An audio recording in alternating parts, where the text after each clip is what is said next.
All right, welcome. If you're joining us, thanks so much. Really appreciate it. So we have the Wayward Ones. Literally decided 3 minutes before we went live. Fantastic name at that. Yeah. And we are going to resume at the kind of tail end of the essentially the siege of Fort Fair, which you all had a very indirect way of interacting with. So what happened was is that you had backtracked, tracking the horde, then you ran in, a fight ensued, which really resulted at the death of the commander. That's what you targeted originally. You wanted to go after the commander, and from yeah, I saw that, David. I was like, Grab something. my, Yeah, he grabbed my mug of hot tea and started pulling it towards himself. I'm like, oh yeah. god. I was like, oh no, second. Um, so the tree was very much intent after being like corrupted or something. It was very much intent on storming the wall. Right. Again, we talk about undead, and some of the things that you observed was that they were controlled. It's not that they were in their own sort of being and mind with their things. They were controlled. And so the tree, after kind of being confused and bewildered, then corrupted, was then under control and was tasked with laying siege to the fort. Now, some of the larger hulking kind of ogre-like figures that were zombified, they put up a fight with their meaty flesh, showcasing that they are very strong. In fact, supernaturally strong in comparison to what you would imagine these creatures to be prior in their life. And they posed a difficult challenge to you all, but it was not that difficult because you had stealthed your way. You've got yourself into prime positions. We had persuasion rolls, checks to kind of dissuade, and we really elongated a fight and kept everyone alive and everyone safe. The one creature that had fled this scene was some clicking kind of bat-like creature that seemed to have some magical presence of cold. It had a kind of this cone that it sent outwards. It also had the kind of confusion from its screeching, and it was a predator of the night. That creature has not observed after it had done an effect upon the spell, and no one has seen it. No one has heard. So you decided that we're going to loot the body of the commander. You found a note upon the body of this individual, and from that body, you actually got a name from that, and it kind of hinted at some information as far as who this individual might be. In addition, you took off the helmet. You've taken off the armor, revealing that the individual is kind of a fey elf, certain colorations of its skin and the eyes and the hair, and all of which are kind of tying in to what Paxina has described as themselves. That same eye look and the same face and things and feminine kind of female appearance with their bodies. But they're covered in these lesions, right, and whatnot. And that showed some potential corruption or decay of their own. Now, we come to, well, there's not much to talk about the armor or the helmet. We haven't really gotten to that. We now come to one particular piece of equipment that the commander did have, and that was a great axe, which one of you decided to grab, then fell under a corruption of sorts and illusions from some deity. Then the deity revealed themselves, connected to the axe in an avatar-like form. It then struck a bargain. The bargain was clear, and that was to cease you all going further on your quest into the marshes. Case in point. Bargain was agreed upon, not by all of you. The great axe was dissolved, and whatever befell Felix was gone. Unfortunately, Constances did not fix the Bane of Barrythune. Even after the session, you pleaded with me and how we could potentially fix it. It's still not fixed, and I don't believe that you'll have much success in this session, but you're more than welcome to try.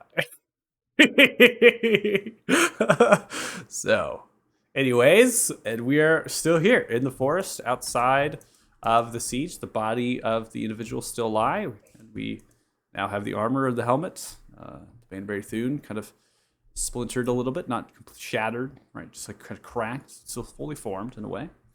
And you are left slight cheering and the sounds of soldiers that have survived the ordeal to your east, giving their kind of cheers and whatnot. Yeah, the Justicars and the mages, they're funneling to the west in Smallwood. They're doing their work here. They were kind of called upon, teleporting in, so they're going to be ridding any undead that might be lurking further out. And yeah, where do we go from here? That's the question.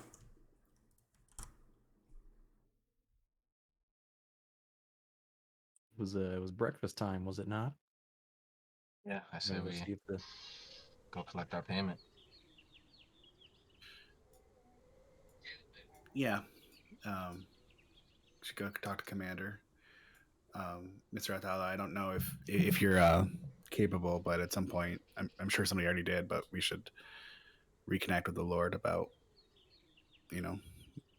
thanking him for sending help and whatnot. It doesn't have to be now. Yeah, it could be tomorrow. Definitely. It just, we might have taken a step towards repairing that relationship, and we should follow up on it.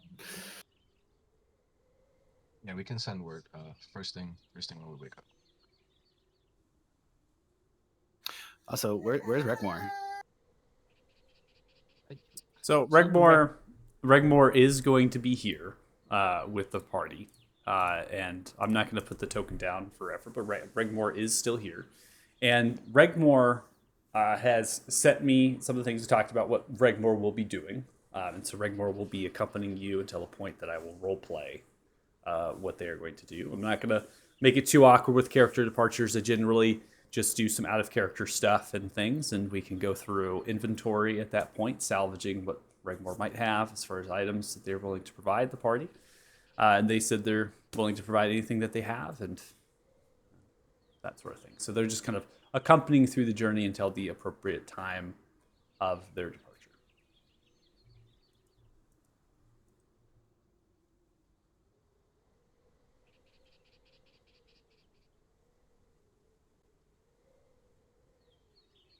guys, You wanna put these did in? he say when we was supposed to talk to the king? Was it gonna be today, tomorrow, something? I'm a little woozy.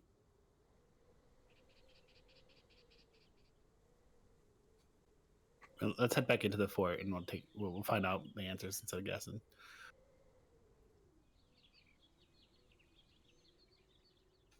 Just to recap, Michael, I'm not aware of the deal that was made between the party and this person, right? So that's what we kind of discussed. It's up to you because it's how much of the illusion that you were kind of falling prey to. You were successful to save, and so you're able to pierce the realities in two, right? And so there's a seeming reality of these illusions. You could know that there was two that were happening, and so you have the perceptions of both, but you never have one at the same time, right? So that's up to you if you want. I think the conversation, given how long it was, I think you would have known that there was some avatar-like figure that had emerged, and they were talking with the party, and then you have a hinting maybe that something had happened. Okay. Did anyone have the armor, or was it just lying on the ground? Because I don't want anybody to touch it. We could just push dirt or like use a stick to push it into the bag of holding. Maybe Mr. Athala, can you see if that armor's any use or value? I'm pretty sure I already grabbed it. Okay, makes sense. He did, and Joe took the helmet. Yeah, you stripped it's just the body now. Well, just on them, I'll cast the detect magic. Just waste the spell slot so we don't do the effect. Okay. Detect magic on the helmet and the armor and the other things, right? Just kind of throwing it outwards. So you do not detect any magic upon the helmet or the armor. It's just dingy armor, but cool nonetheless. In that case, maybe we should give it to, what was it, Paxina? Paulina? I'm really bad with names. What was it? The person who, Tina. yeah, the potion Paladin. maker. This is. Paxina. Okay, so I was right. Should we just give it to them then? Since, I mean, they had their name in the letter, so it seems that they were close in some way. Maybe they should have it. I guess I won this thing fair and square. It's gonna look real good in my outhouse. Well, I mean, fair point. If we want to keep it, but I feel like we could probably give it to them, and maybe, I mean, we shouldn't expect rewards, but maybe they will give us something. And even if they don't, I mean, still, They already mean, gave so us 5 free potions. Do you want to carry that with you everywhere you go? That seems pretty heavy. I mean, I can wear it, even if it don't have any kind of protection. Big old like horn antlers coming out of my head. Look right. Oh yeah, that does look cool. Yeah. That's what I'm saying. Well, it's decided. It looks cool, so you got to do it. So let's go. Armor's a good gesture, though. It's not a bad idea, Costas. I mean, she was nice to it. We can see if there's any sentimental value there. Yeah. not, Plus, keep I mean, worst case scenario, maybe we'll get like a discount on potions or something. I mean, if we're basically bringing back a memento from like a loved one or something, like. Again, we already got 5 free potions just fair for point. being who we are. So Fair Maybe point, yeah. you hide the helmet and get back the armor, and then when we leave the fort, you put the helmet on.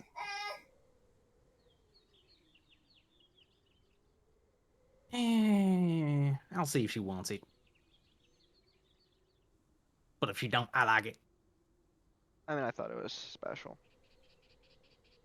Maybe I'll have the blacksmiths in town take a look at it just in case before we hand it over. Maybe it's got some non-magical effects to it that are somehow enhance it. I doubt it, but okay. Let's go get some grub, guys. It's been a long night. I'm starving. me too. Okay. All right, so I'm not going to put us under the Siege of Fort Fairn map, but you're heading in that general direction. I'm just going to go ahead and Theater of Mind, so I'll put it onto the town map here. Theater of Mind, direction of what you all are observing. The western side of the wall, again, is not very sturdy in comparison to what they are trying to do for the remainder of the north, south, and then the full of east. So they're in the kind of fixing up the wall, making it bigger. The western wall, in many different sections, is destroyed. You're seeing numerous amounts of the large ogre-like creatures and bone-like bowl creatures that have kind of scattered their bodies and remains, making giant holes and cavities within the wall. Even some of their bodies have gone into the actual keep's grounds. Smaller, medium-sized humanoids, they linger, their remains in bits and pieces, tattered and torn apart. There's other lizard folk. They themselves upon the wall are kind of smited from radiant damage and blighted. Mangonels and catapults, right? They're destroyed, some of which remain. There's many different soldiers that are moving around, helping and bandaging and kind of negotiating certain things. But all in all, it's not that bad. Given the casualties of the horde spanning from the almost entire distance from north to south of the western wall, and the amount of destruction that has been done in terms of soldiers, is that you maybe lost 80 soldiers, 100 soldiers maybe. So it's not incredible losses here. There's a lot of individuals that are still alive. There's a lot of people that are moving around, horses and carts and things. And then there are those that are injured. The injuries are not entirely severe, and many of them are being bandaged and stabilized. And most likely the Justicar Paladins, as well as Priest Dumbly, can aid in healing them. So there is opportunities here of kind of showing you that the fort is going to be okay. That what you have done is saving countless lives. Now come to the tree. So the tree, right, going from that, you have observed, because the tree went off map, and you didn't really know what happened to the tree. And you can see that the tree is still somewhat in a corrupted form, and it's broken apart from being kind of radiantly chopped and fireballed and a couple other things to it. And it seems to be in bits and pieces as the Society of Falthor mages and the Justicar paladins made quick work of the tree. And they have broken it apart, and it's kind of tumbled down and towards the southern side, spanning a huge, massive distance. So, as you continue to press forward, you go through one of the cavities of the wall. A lot of people are just like looking at you and staring, and they're almost like questioning, like, how are you here? Like, why are you coming from the western side, right? So they're kind of just like looking at your general direction, create kind of a crowd noise here of showcasing of how many people you're moving through. I'm gonna tone that down a little because that's a little loud. Let's see. Small crowd. We're pretty spaced out right now. That's good. Okay. And then we have the movement of horse carts, traffic of horses, and other things that are moving around. And they don't regard you as like hero. No one's like cheering you on or anything. I think a lot of the stuff that has happened is really setting in about the siege and the attack, and they're trying to really understand. So shell shock is a huge factor here for a lot of the soldiers. There are commanders that are lesser than the Commander Remar Luna. They're alive and giving orders and directions here. And you don't see the Commander Remar Luna. You also don't see Priest Dumbly Goldbelly. And a lot of these more injured and stuff are being pulled towards the keep's entrance on the eastern side. And that's kind of where you feel as if, you know, if we're going to go into the keep, we're going to kind of debrief and talk, that's where we need to go. So I'm going to go ahead and drop your tokens here down onto the front end of the keep.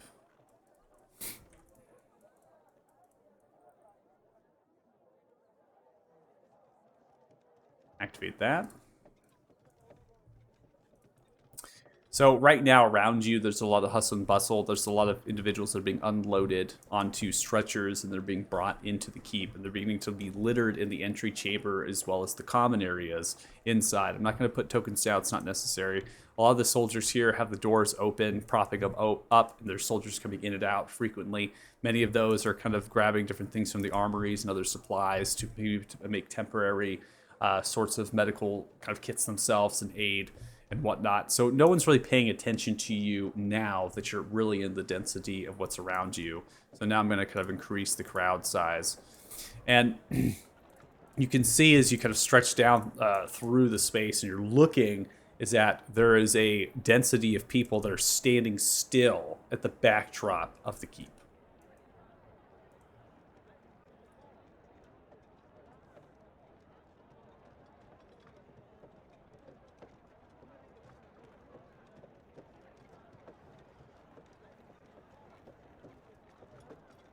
Gonna go up to the soldier. Hey man, you know if the inn's Oh, open? you need to move up. What? Is the inn open? I'm hungry. Oh, You know if the cook's on? The inn? Or anybody with a kitchen, really. Well, you go to the tavern, Lump and Stub Tavern. I don't really have time for this right now. Go move them over there. And it's like yelling and kind of pushing, just like helping individuals that are coming in and out, in and out, in and out, and doing their job. Hard to get good service around here. Joe, why don't we go see the commander and then we'll get some food, okay? All right, fine. Lead the way. You'll like him. He's pretty interesting. I like food better. How do the casualties look? Like, anyone? Like, how bad is the fort looking? I'm asking that to the guard, like right here. I don't know. I was on the front line. I don't have no idea. I see the wounded coming through. Thanks for everything you did for the city. Well, it's not a city, it's a town, but you're welcome. Yeah, Costas is kind of like awkwardly walking off. Like, So as you're coming in as a crowd now forming kind of at the backdrop, you can see that around the table there's many different nobles. There's also some Justicar, Imperial College mage is here as well, kind of sitting around the table. Priest Emily's there, Commander Remar Luna's there. The mage and the paladin and the commander and Priest Emily are all covered in blood, and their armor is kind of scarred, different things. So they've been fighting, they look really tired. There's pictures of water at the table that surround, and then there's a large map that's been pitched up at the center of the table. They're really in the midst of like conversations at the map, and the commander kind of begins to grab like little flags that are on the map. And as you're looking in that direction, it's too difficult to see because the table is like raised, so you don't know what that map actually is. And there are numerous amounts of the same kind of dressed individuals. They have like messenger bags, heavy cloak like ponchos over the shoulder that kind of flow downwards. They have different kind of commoner clothing underneath, and they all kind of have a similar badge that sits upon the cloak on the right-hand side. And the badge itself doesn't have too much relation to anybody in terms of their story and what they might be able to read out. But like Costas, for you, you know them as messengers or couriers from the People's Palace. So they actually have a specific office or department. There's a particular name to them, kind of redundant to provide that, but just know that they are couriers, envoys. Right. They run through doing different things. Commander stands and just talks. What about them? House Renor. Do you think they have any individuals to provide? And one of the nobles then kind of rebukes. I suppose we might be able to reach, but the City of Stone hasn't had any word, and we do know what's happening in the past. The soldiers still occupy? I believe so. I don't know, though. It's been a couple days since we've word from Fort Flatminer. Send couriers out that way.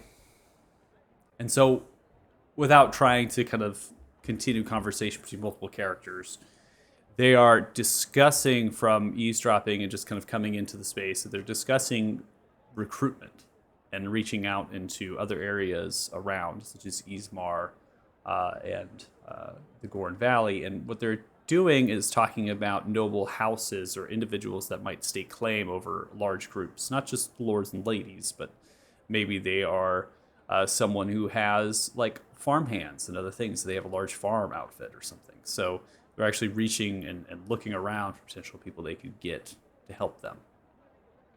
So.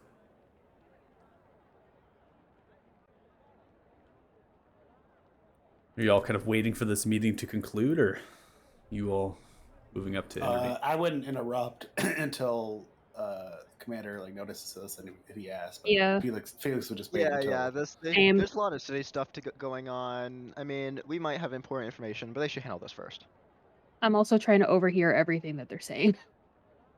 Okay. Plus, there's like Justicars and Imperial College people here. We don't want to get on their bad side, but. Oof. I'm Okay. reading any of the nearby tables for anything edible that they may have left out. Okay. So, Dirty Joe, you make over to one of the tables. The table has been kind of cleared out for medical supplies and other things. There is cooks and servants walking by, sees you, and sits down 2 loaves of bread in front of you and a bowl of stew. Sets you on the side. You're going to be all right, love? And kind of moves away. Oh, I am now. Thank you so much. The rest of you still kind of funneling around, eavesdropping a little bit, and continues the conversation as they're setting out couriers. So now the couriers are beginning to kind of leave and depart from the crowd as they receive different messages. Secretary is kind of sits by, is able to kind of write it out and scribe through, roll it up, tie it, and then hand it. Begin to name the place and location that the courier needs to go, or the envoy needs to go. 2 different words, meaning for the same meeting. So they begin to head out into that direction to post haste, giving a horse to the backdrop from the stables, and they're going. At some point, you see as the nobles kind of pick themselves up, their jobs adjourned. They potentially are nobles that exist within this fort. Perhaps they have second homes here, so they are kind of picking themselves up and departing from the table. Priest Emily is gets up, grabs their materials in their backpack and things. They have a warhammer there as well as shield. And they kind of take that and say, going to the temple. And I will be back with spells and scrolls and everything to heal the wounded. And Tristramoli just sees you all as they kind of make way, and just kind of grunts at you all and a little bit continues their focus on helping the sick and injured, getting the spell scrolls and things needed to do that. And the only individuals at the table at this point are Jaskar Paladin and Imperial College Mage. And they both sit there and they both are discussing something that is quite interesting, particularly the Jaskar Paladin. Commander Riamar Aluna, our services are to the crown. We have been called upon to fight for the crown. Fort Farron is under your claim. Influx of new recruits, we hope that the fort will hold. But we are needed to the war to the south. Small remain of Justicars will remain in the holy city of Beolder. And we will protect King Raeldor Talthar and the crown. If the need is for us to return to fight the Horde, we will not have the numbers we did today. Your college mate speaks. Damodar is in much control of mages. Tied, we conclude, to the reckoning. They outclass our own in capabilities. We fear they will make an attempt on removing individuals like yourself, Commander. I would greatly encourage you to perhaps recruit from Society of Falthor's ranks. We might be able to bring a magistrate of lower class and rank at your steed, at least to have some protection and foresight into the movements of the reckoning. I appreciate all this, and thank you.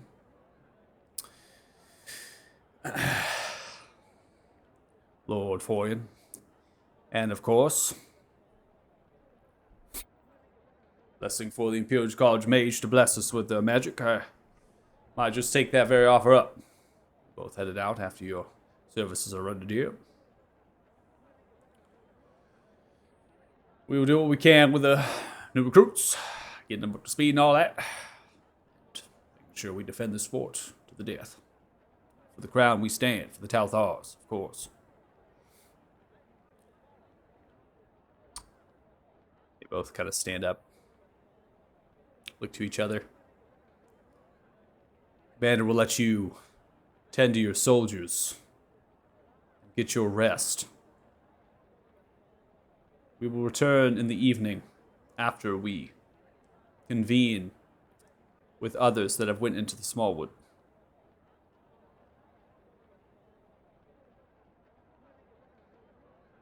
Thousand blessings of Palor be upon you. Scar leaves, and the mage. Commander Riamar Aluna bows the head, gets themselves up. They begin to walk out as well. Leave the commander standing there at the table, now kind of noticing all of you in the crowd of people.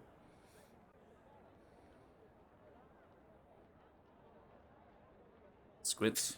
What in the holy fuck are you all being back here for? I thought you all left. Well, there was a horde. We helped. I didn't see you on the lines. We were Was there behind a- it. There's a point in the fight you might have noticed when the undead stopped fighting as organized and efficiently.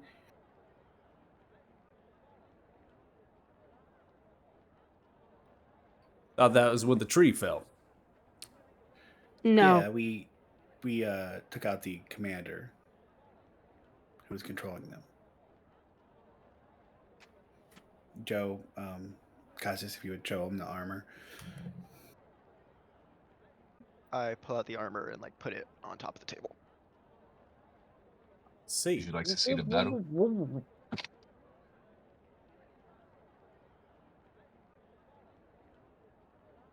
No, it's not Just put- necessary. I'm good. Onto it. I was in the battle. I appreciate all your help. Really kind of you. And I was informed this morning that, well, It seems as though some individuals had some play in sending the Justicar paladins and mages our way. So, also going to assume that was all of you. Oh yeah, Mr. Athala, reach out to the Lord. Thank you kindly. Spared a great number of lives on this day. Not sure the fort would even last without them.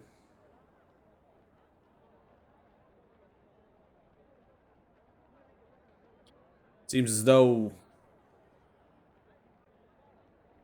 the undead aren't what we thought. There's a lot more How so? that are. Well, that wasn't what we fought before.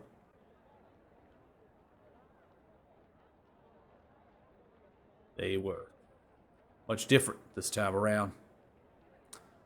They were full of strength, and tenacity, and determination. They were coordinated as well when they advanced. They attempted to destroy the wall, funnel their forces through.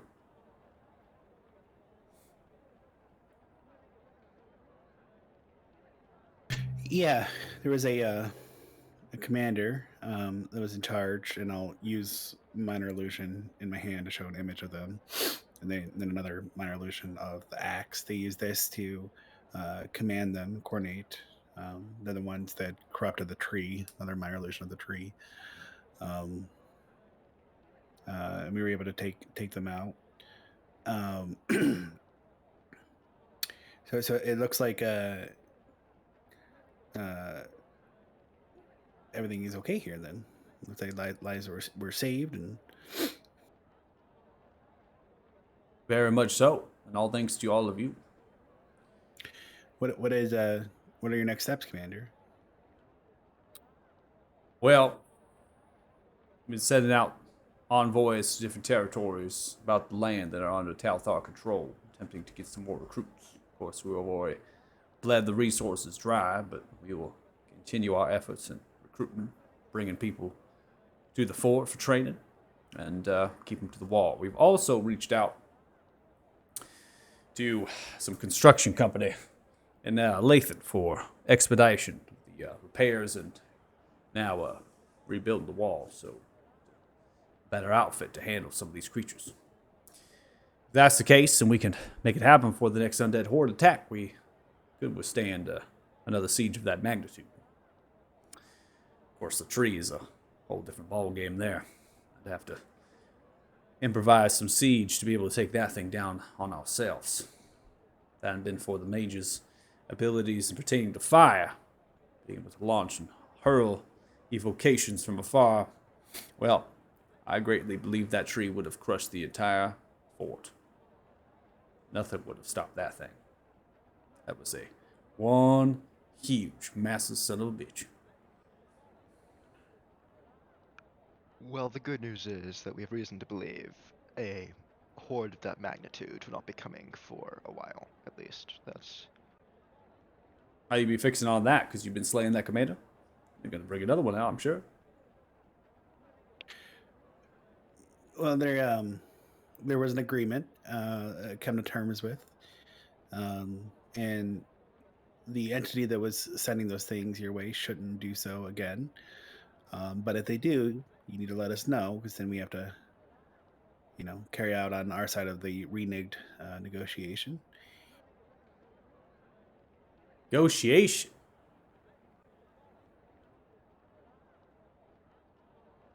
it.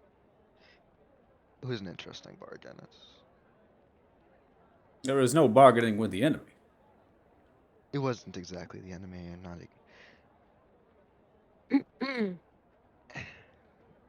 It's a long story. Of course not, but there is the discretion to make truces when necessary to be able to focus our efforts on more important enemies.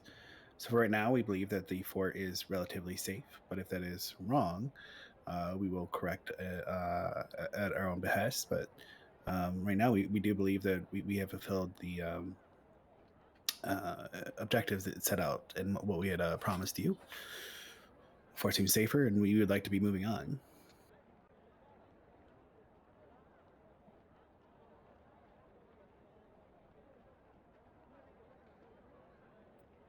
I find this, frankly, quite surprising.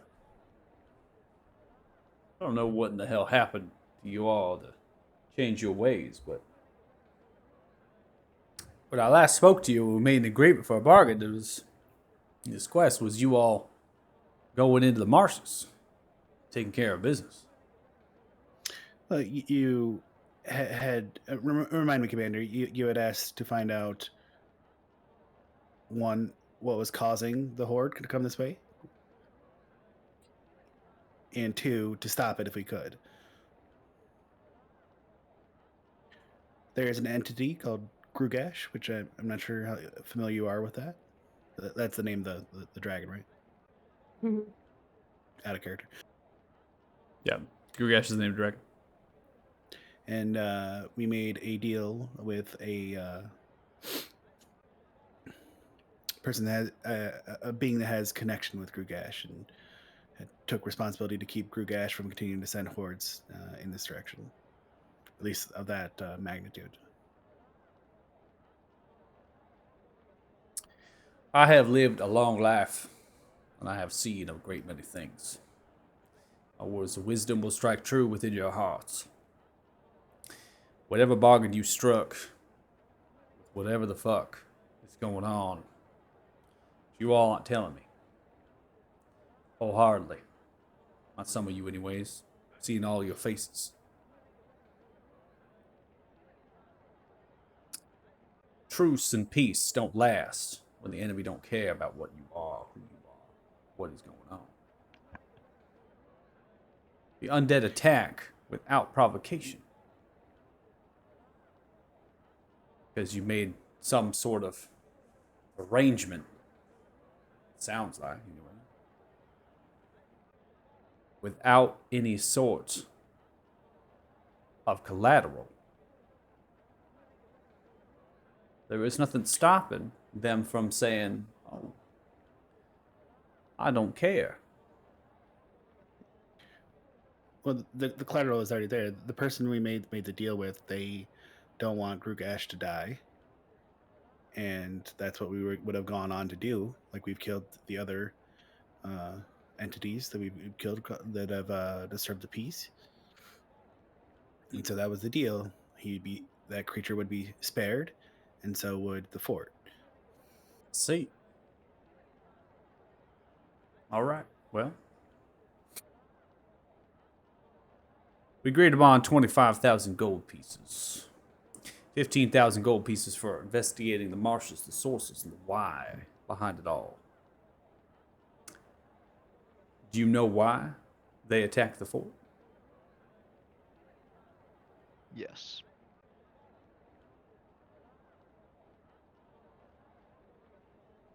I'm Why? gonna give Thea a look to like a kind of like, do you want me to elaborate, or is this like, I'm gonna give her like that kind of look. Cold expression on my face. Felix, maybe Know you'd what like to that means. share. No, please, Mr. Cassis, you go. Yes, I've been Cassis, speaking a lot. elaborate. Okay. We through some discussion, we discovered. Remember the axe we referred to earlier? I believe you may have been shown an illusion um, of it by our friend here. I'm motioning to Felix. Um, it was quite an interesting item. It corrupted the mind of the commander that you saw, that we discussed earlier, and gave them illusions of grandeur and like, made them go to all these lengths. That item was the main cause behind this increased horde, like this like larger hordes just now. Probably had something. It almost certainly had something to play, like a part to play in the hordes previously. And Grugash was the main cause of the undead as a whole. If you want more specifics, you can just ask for it. We don't know exactly everything. It's not like this is all written down on a book that we can just pick up and read, but we have a pretty good picture of what's going on.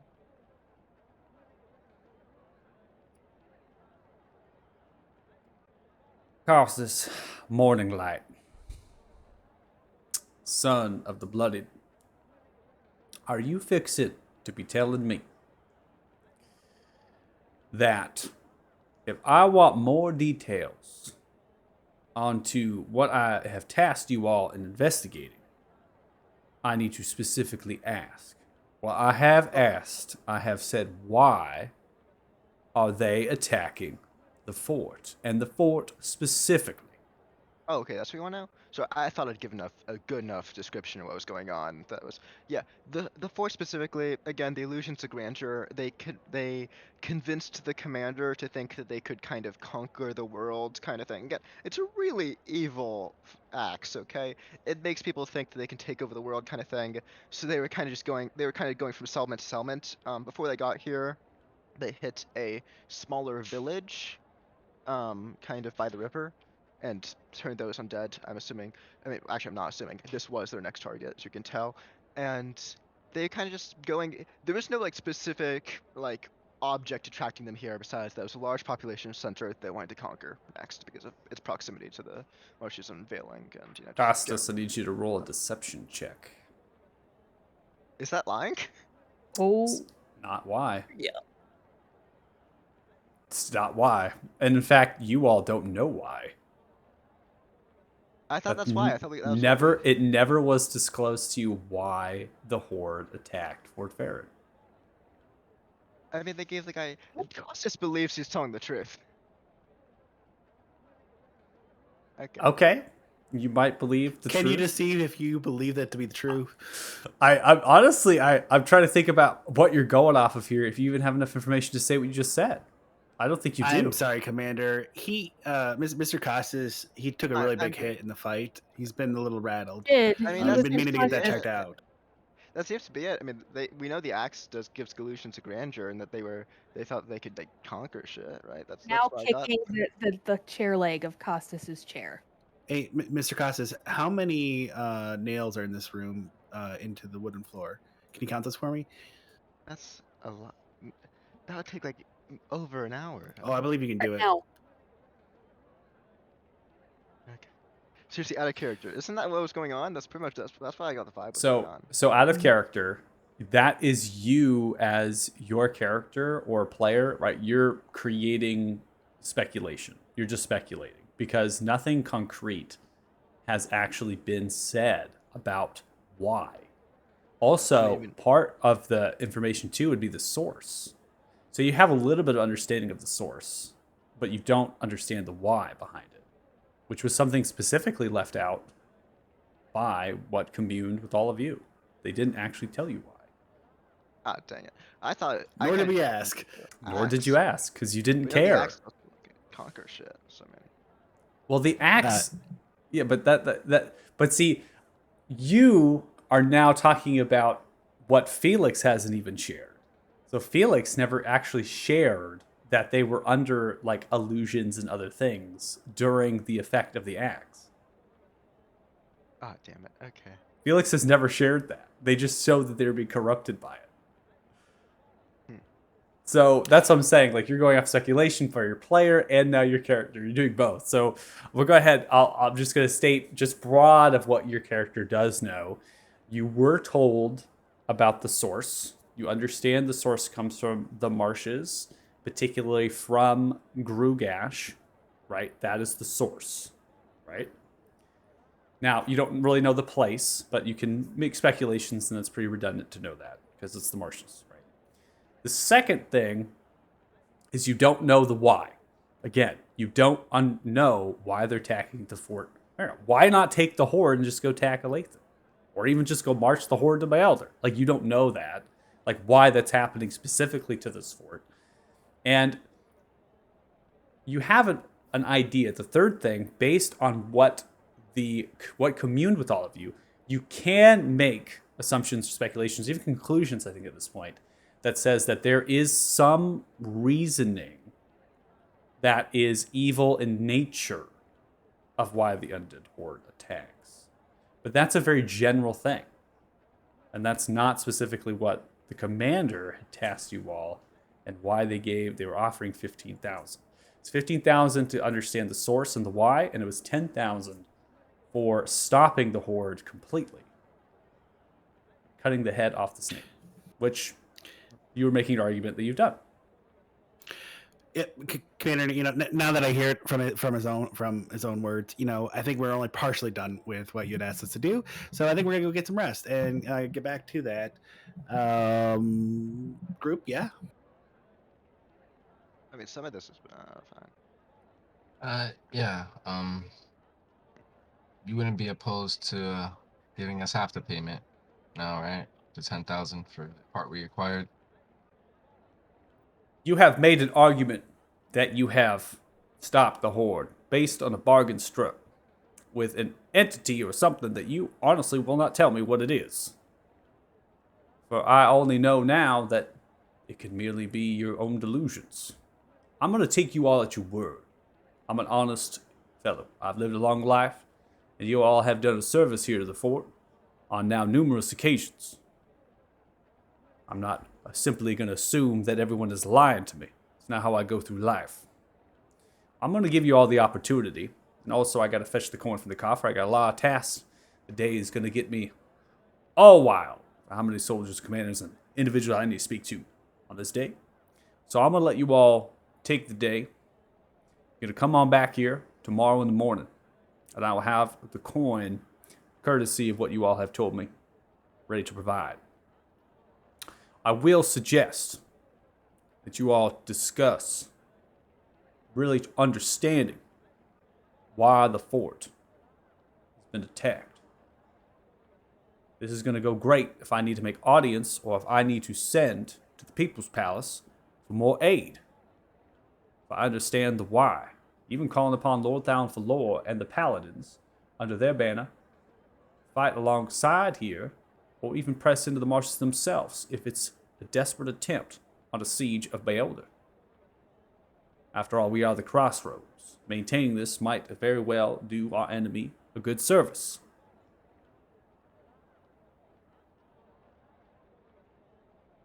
Is that clear? Yes. Very appreciative. Yeah, we'll see you tomorrow. All right. Thank you. Sounds great. Picks themselves up. They walk out. When he leaves, well, that was a classic.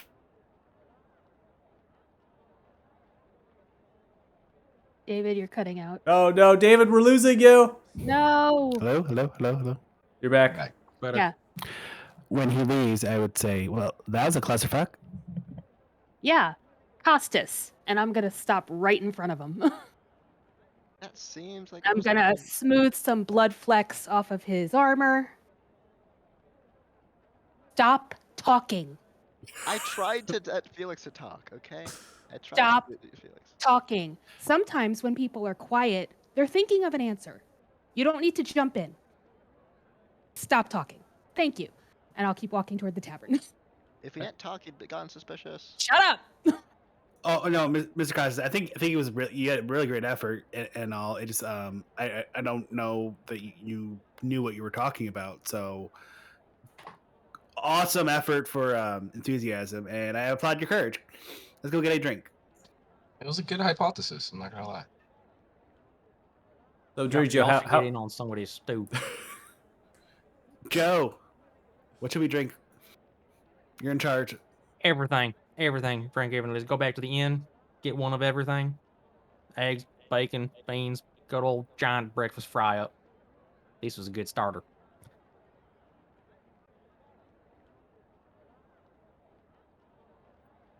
So Okay. off to the tavern. all right. Can just add a character? Does somebody here have a black stone? Have a what? Have a what? The stones. Does Oh, somebody the have black a black one? stone? Joe does. Joe does. He has So if you two of want to, them now. upgrade that shit, we have to go after Grugash. I gave you the second part. Yeah, I have them both. So, passing through the town, you can see the hustle and bustle from many of the kind of apartment buildings outside of the keep grounds. The apartment buildings that house a lot of soldiers and tents, and dwarfs are kind of moving about and other things, and showing that some of the dwarfs from clan Gilgal, from courtesy of Regmore, speaking with them, these deserters, or I should say, they are equally as helpful to the fort as the soldiers were. So some of them were wounded; they're taking care of their own needs in these tents and whatnot, and even getting treatment inside of the keep as well. So just adding a little bit more. Now, when you're kind of funneling into the town, it's quite quiet. There's not a lot of things happening. People are just going about their business, and they're not really asking too many things. But you can hear the rumors if they stop at the street, maybe the alleyway or something. Kind of be like, "Oh, did you hear?" Like, they're going through some gossip, right? And that's a processing that happens. This fight happened early in the hours of the morning. They most likely were asleep and they were woken up by the horns and the bells and things that happened. They were just waiting until they could leave, until it was kind of the coast was clear. There are individuals from the keep, some soldiers that they're kind of loosely dressed at this point. Some of their armor is kind of in haphazard conditions. They themselves are kind of going up to the doors of some of the housing, and they're kind of knocking on the doors, and they're really just telling them that the actual siege is over. Like, everything's in the clear. You can go about your business and stuff. So maybe there's some individuals that might be lingering from going and doing what they need to do for the day.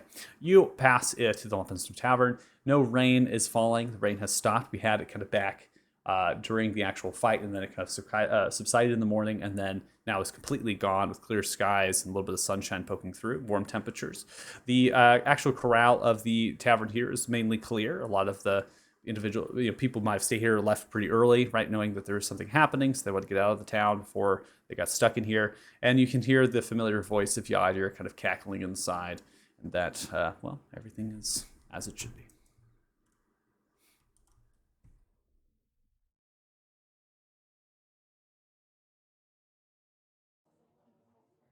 Hey, yo, how's our favorite innkeep doing? Yeah. Yeah, Bad. Bad to you too, buddy.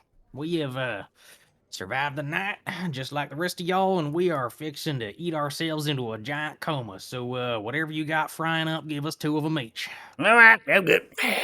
Yeah. Wait, you fucking leave? Are we lame? Nah, I Nah. can still walk. You leave the town. We pulled it up already. Yeah. I do not have polio, no.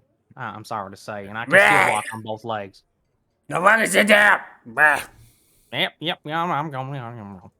I could listen to hours of that conversation.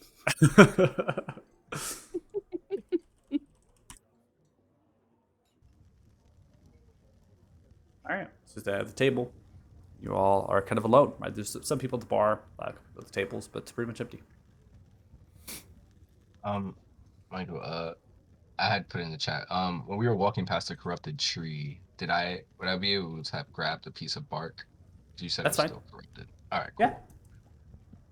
Yeah. While we're sitting at the table, I'm just gonna fiddle with the piece of bark, looking at it. Okay. Kind of fiddling it and touching it. When you're actually touching the bark is a bit dry, but there is some moisture on one particular side that was kind of facing one of the layers there in the internal, and has a kind of this black ooze. It's kind of in your fingers you're playing with now.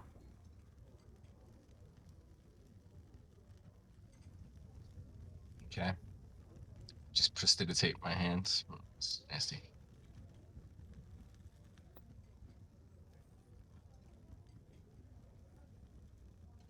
Well, that was fun. You still have that weird bat creature out there. It looks like What? a bat. What? Yeah, there was the invisible creature, the invisible thing flying around that made The that big call. thing in the tree. Yeah, that made the cone cold. It flew away, and seemed intelligent. I don't know. This army seems to have multiple leaders. I know you feel like we did something. I don't think we did a lot though. I think we definitely helped it. I think more so getting other backup here. We saved lives, but now that we talked to the commander, I kind of agree with him. We haven't completed the job because we know the source. We don't know why, nor do we think We think we stopped it, but he does have a point that I remember when part of what was being said, um, but do we actually think or um, you know mind snake um, does he actually control Greg, or does he um, think he does, or was he just saying he does? I think he wants to, but I don't think he does. I think the only No, one who really controls everything is Didar. So I mean, that's why he specifically asked us to take care of the whole D-Dar family feud, so to speak. Because his son is all wrapped up in this, and he can't quite get a handle on him anymore. I don't know if the axe got out of his control and somebody else picked it up, and now D-Dar was kind of using it as a weird mechanism behind the scenes. We're not exactly sure, but well, I think, like, even though we don't know exactly what happened, Costas did kind of pick up on an important piece of info. That axe was a huge part of that particular horde problem, and now it has been, mystified and blown away into the dust. So I don't really know that that's going to be happening anytime soon. Oh, I mean, couldn't you know, Mind Snake just make another thing like that if you made the first one? Well, I don't know. Well, I'm just I don't know either, but I'm like so let's put it in terms of like you know humanoids. Some dude came up to us and was like, "Hey, I know my son is causing hordes of crazy things to attack innocent people, but he's being brainwashed. So can you spare him and go kill the person that's brainwashing him? That's long and short of it, right? basically, and we know he has that ability. This Silver Dragon being an example. Right. And what you guys have told me about, the white boy too.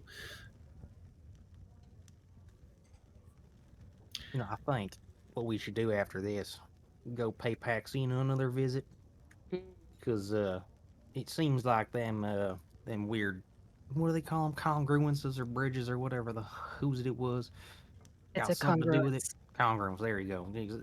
That was like an old friend of theirs or whatever, and we got to give that note to him anyway. See if we can figure out if there was I don't know, some kind of arch rivalry or something that was flaring up between them and Mr. Mindsnake. We need more information here. I have a theory. Paxina did tell us that this town was built around her. Maybe that's why they're coming here. For Paxina? Hmm. She was Like here search long around before this scene. place was. Of So Thea, did you? I don't. I'm trying to remember back because I think I was there when, because we were all sitting in the kitchen. No, not that specifically. When we looted the body. Okay. I'm the one who picked up the note Okay. and read it. You read it. So did you I didn't share it? tell anybody. I didn't tell anybody what it said. I just Okay. started shouting about Orcivis. I just wanted to make sure. Okay. Yeah.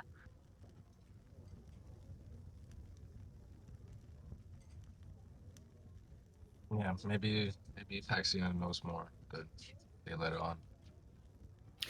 Yeah, for sure. Yeah, maybe that's a good stop. I think we have been going, pretty much all night. So perhaps maybe we can catch like Sleeping first.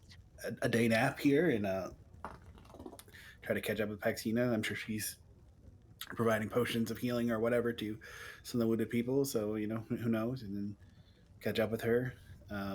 Maybe be better prepared for conversation. I just want to make sure we're on the same page. I think we are. That there's more work to do if we want to fulfill that part. And I don't know how we need to come to terms with if we're going to do something about G Daddy or not.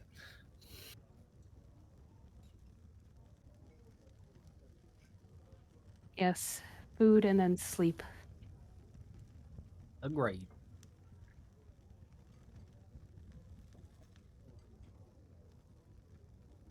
So, As we're going Yeah, down to our rooms. Yadri hasn't even given food out yet. Yeah. Okay. Yadri comes with 2 different trays of food, slapping them down: eggs, bacon, ham, hash browns, roasted potatoes, stewed carrots, porridge, all the things. Sweating at the brow. Yeah, you want every room we want. Bottle of rum. Ale, please. Room. Ale. And some of that thick whiskey as well. Yeah, rum. I like it. I'll be right back. Hustles back, eventually brings different bottles out, assortments of ales and different mugs. Gets to pour outwards and setting them down in the direction of all of you. Yeah. Pours themselves their own clay mug. Cheer that. Live another day. Yep. Another day. What you did that for? Ain't gonna listen more. They're done dead. They're gonna take it all out. Everyone you see ready? Dead. It didn't happen. So Yeah, not today. Yeah, again.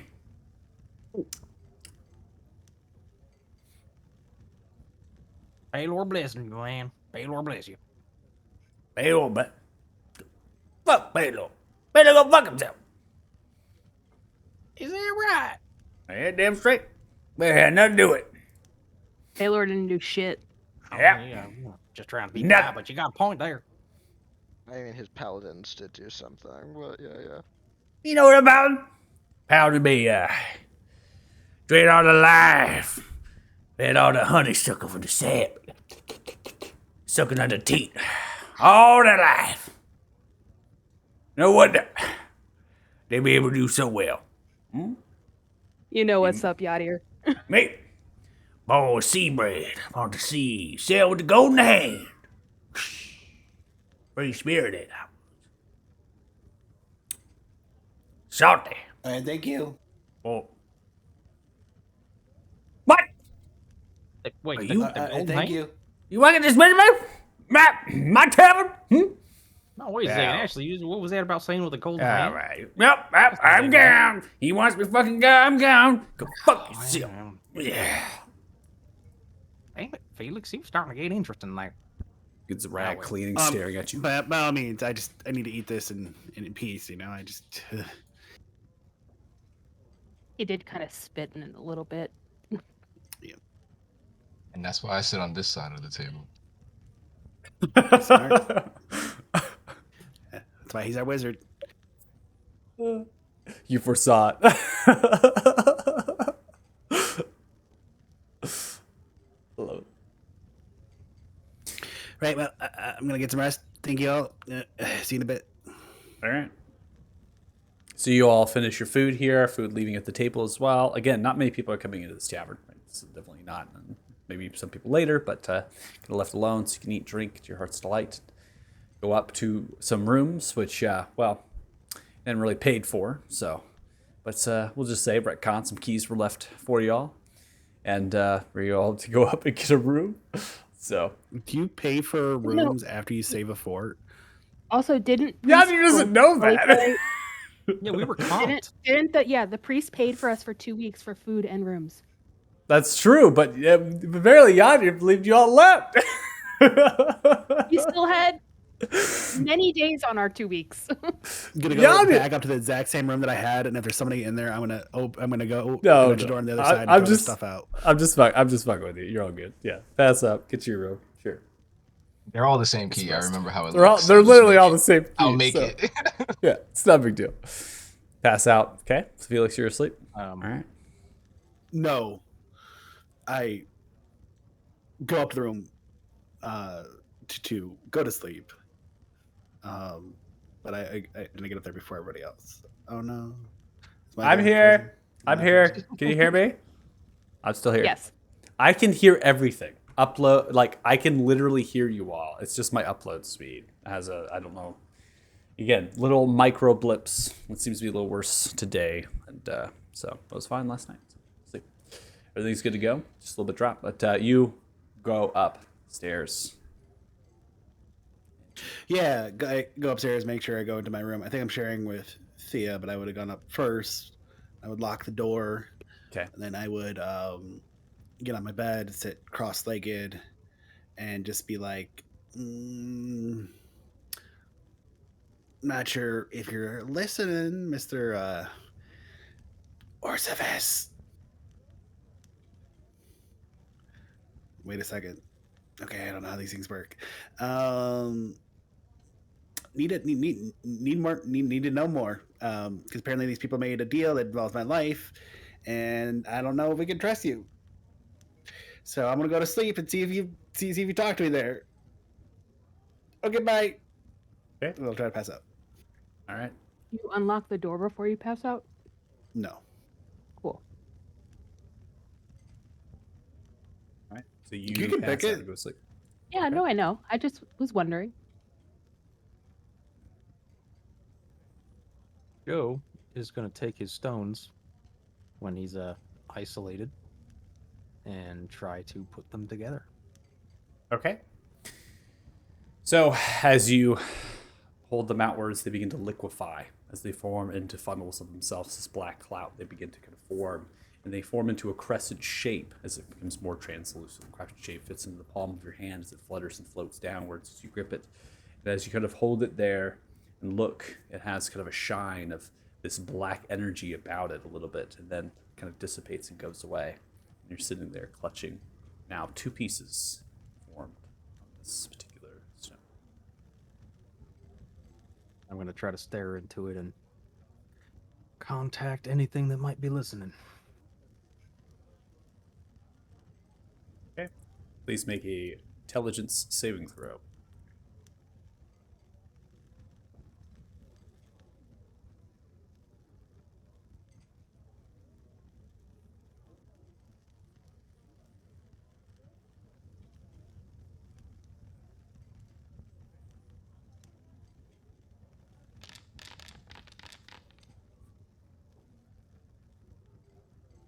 Popped up the aura protection. I love it.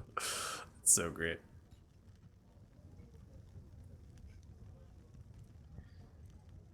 So as you focus, concentrate through, you begin to feel a connection. As the connection is brought, you're somewhat of a trance. And you hear the sound of slight laughter. Oh. The Bear of Black. Where are you?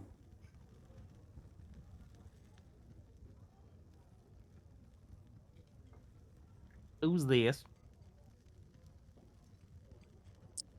How naive. I am Grugash. Is that your given name or? Don't play Colby. You have the essence of Black Dragon, and I can feel. Oh. You know the gifts I could provide you as a herald of my new coming.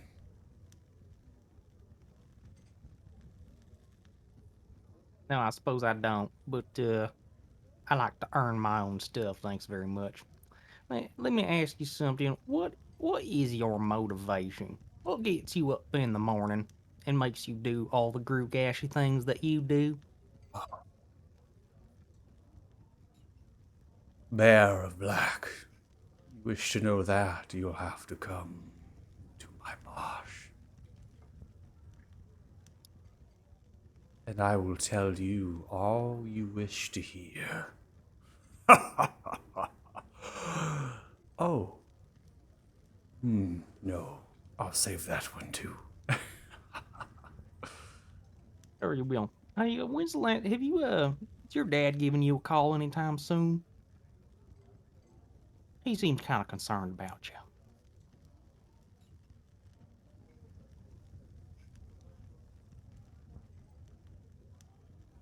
Bear of Black, you have your answers. Oh, that would not hold up in court, my friend. Is you call that an answer? Shucks. Yeah. Your pathetic fort and your world will burn. I will melt it into the ground, and I will feast on your bones, crunching them and gnawing just for sport. So is this like a hobby of yours or your primary occupation? So curious. I hope to see you in person. And the connection seems to dissipate. Brought back. Well, that's about what I expected. All right. Long rest. Okay. Everyone's kind of funneling upstairs for long rests, right? To get some sleep. Mhm. Okay. All right. So as that is happening, Felix, you're falling asleep. Is there anything anybody's doing before they go to sleep? Everyone's good? Oh, got head shaking. Okay. Nope. I'm tired.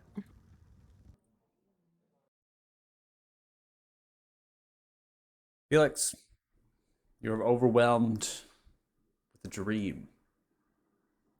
Clouding within your mind begins to form, and you awake in this dream in a different place than your bed. Pulling you to a scene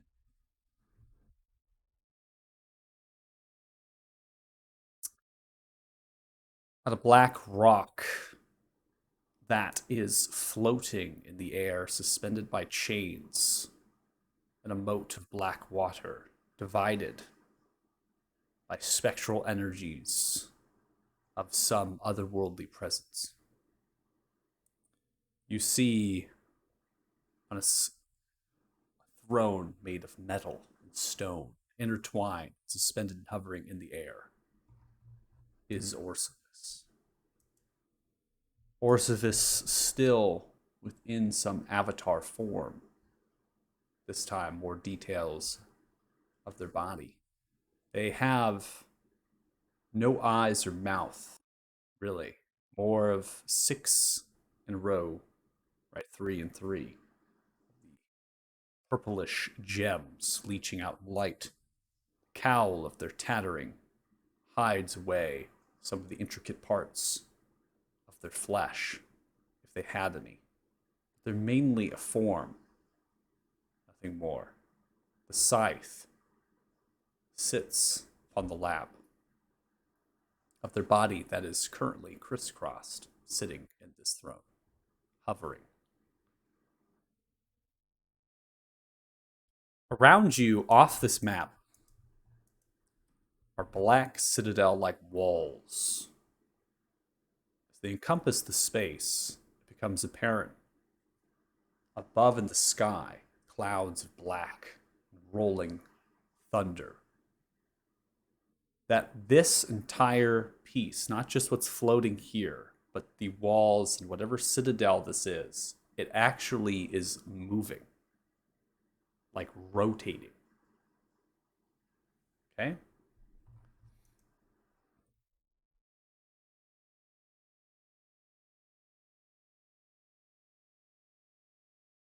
So this looks directly at you.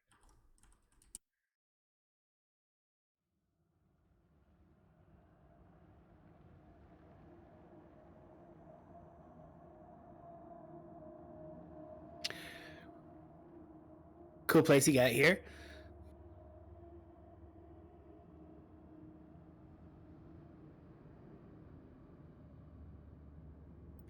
Okay, I'll just get to it then. So my friends kind of made a deal for my life that they wouldn't harm Grugash. Is that right? I got the gist of it. You are correct. And from what I understand, he's like a child to you. Rugash is my son. Right. Definitely can appreciate that. We do have some slight concerns though, and I was wondering if you could help us. Um, totally understand your word, but if I recall, you said that you didn't have direct control over Grugash anymore.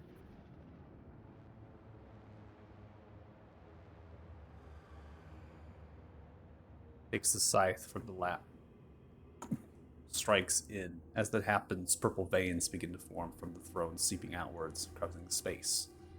As it lifts up into the chains, shaking them wildly.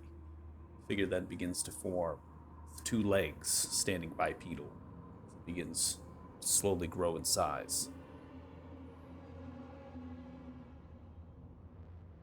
Your dreams are always so peculiar.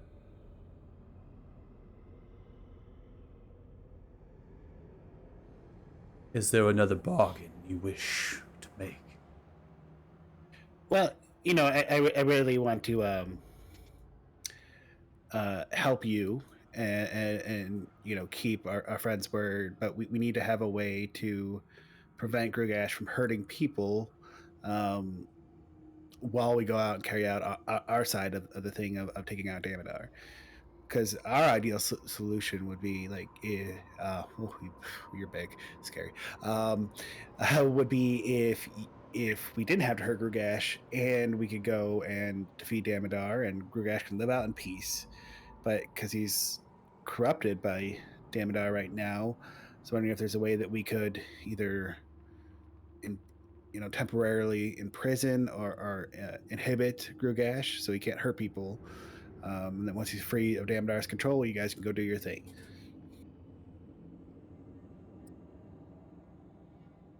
Kneel. As the voice rings out, you kneel. Behind you, emerging. They've transferred place.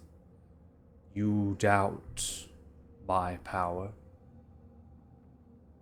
Felix. Well, no, I think Fennecis. you're super powerful, but if you weren't concerned about Grugash, you wouldn't have, made a deal with us at all.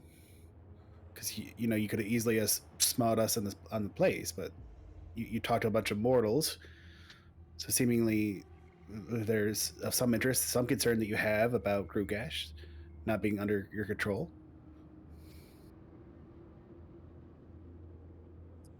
Roll persuasion check.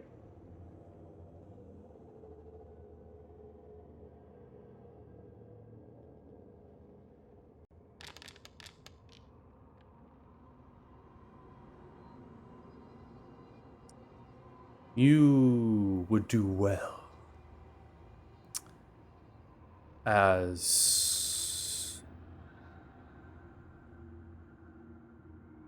one of mine.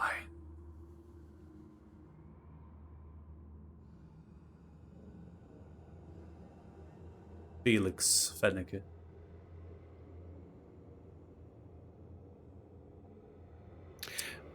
I'm sure, but I already got this like connection, and I don't want to speak for other people, and I'll more so like seeing if we can stay focused on this current issue at hand, and maybe we can talk about membership afterwards. Maybe if this works out well, you scratch my back, I scratch your back, and then we take care of Damodar, then we can talk about it. Do you always talk your way out? Well, we use the gifts that are given to us.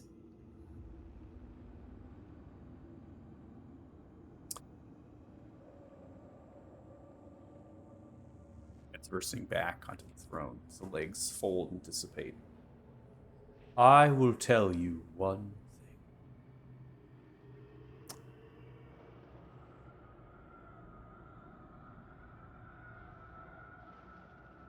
I do not care of mortals.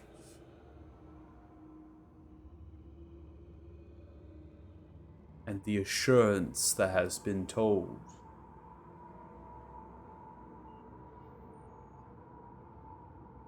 Rugash and the Horde will not attack.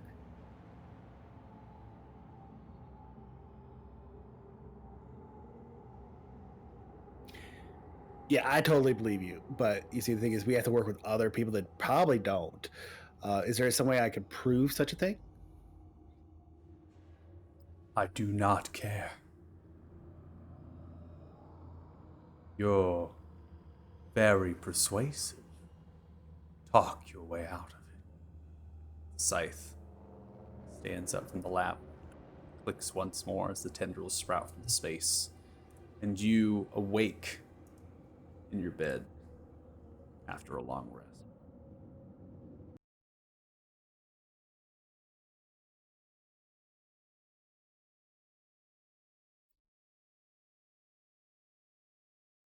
During that ordeal, was Felix just sleeping like normal?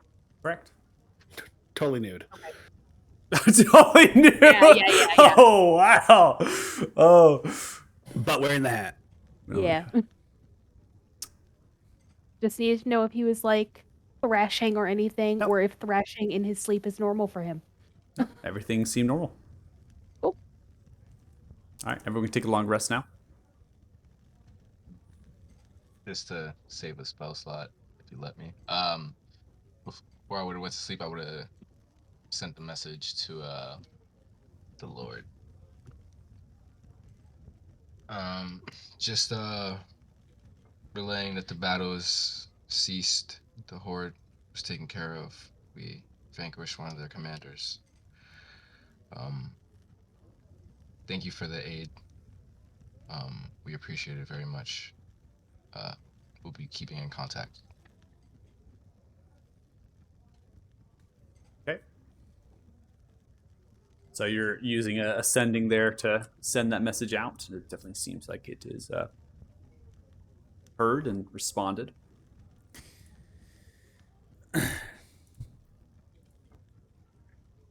I will do whatever is necessary to protect the innocent.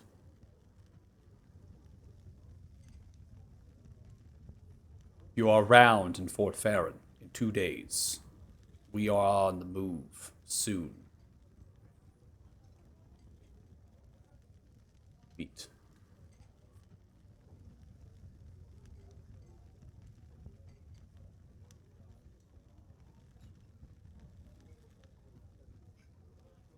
Okay, so guess we have a meeting. You. Just simply says that they're going to be moving through Fort Farron roughly 2 days. So if you're going to stick around, you can always meet. Timetable suggests that their movements are they're increased their timetable, so they're moving earlier than expected.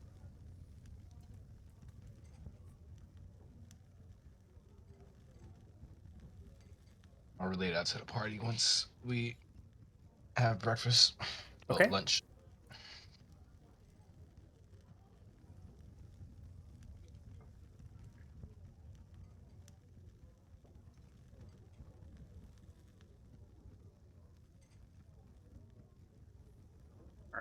So as you come down, again, the tavern really hasn't changed its dynamic. There's some more people funneling in into space here, getting into some of the tables. Yadir's been preparing dinner, right? Moving around. Carried in seems to be a mountain goat. Has been gutting that, cleaning it, and working through some ovens, making pies. And you all kind of sit down at the table. Sees Yadir patting some blood onto the apron, begins to walk by. Yep. May I sit? Yes, we were sitting. Thank you for noticing. Whatever you got grilling back there, we'll take 2 of everything. Ain't grilled nothing. I'm baking pies. Bacon pies. I love me some pies. We'll take some pies. You want them raw? Is that usually an option for people? Or are we just No. special? Gotta fucking wait. Ain't done yet. Okay, no, that's Fucking fine. That's goddamn store cook. Hey, you Like fucking yellow. breakfast. Fucking big ass fucking breakfast. And now you want some pie. A pie gonna come, a pie gonna come. All right. Get you some bread. Tie you over. Bread. I like bread. Grabs a few stale loaves of bread underneath the counter, putting them into the bowl. You observe that there's fresh baked bread that they've made, but they have specifically not taken that. Sets down the bowl and slides it to the middle of the table. All right, I'm gonna get the fuck out of here. You don't want me around. See y'all later. Doesn't even take your drink order. Just walks back behind the bar counter and then back into the kitchen. Goodbye. You see, Felix, you're usually so good with people. Why'd you have to go and piss him off? Joe, I have a 4-tooth minimum rule about people that I respect. So Well, I suppose I can respect that as well. Still, he had some good drinks back there. And I kind of wanted to hear more about his sea roving tales. You never know when that kind of thing might come in clutch. well, by all means, you can go up to the bar, or I can leave. I don't want to get in the way of your bromance. Well, and that's just the thing. I can't really do it myself because I can't understand a damn thing that he's saying. We need like a group translation effort. Do you want me to go with you? No, it's okay. We got more important things to talk about right now. Just so you guys know, I used my stones and I tried to talk to old Grugashi. Turns out he's just kind of a stinky-faced poo-butt jerk. And he just said a lot of stuff about how he wants to like eat us in person and he's gonna have like melt the whole world and he just didn't kind of wanted it all dead and all that. So yeah, man, I kind of don't like it. It sounds like maybe old Dammy doesn't have as much influence over him as his dad believes. Or maybe he doesn't have to. Think about that. Maybe you don't have to Mhm. coerce him to do anything. Maybe he's just already a dick. So Damodar's like, hey, can you go kill these guys for me? And he's like, well, yes, I can. That's exactly what I like to do on a Tuesday morning. Like he's Know not a even lot of people brainwashed. like He's just like, I was gonna do it anyways. I Of think course, he's bud. Yeah, he's just a dick. Yeah, what if Damodar severed the connection between the two? Or You know, damaged it?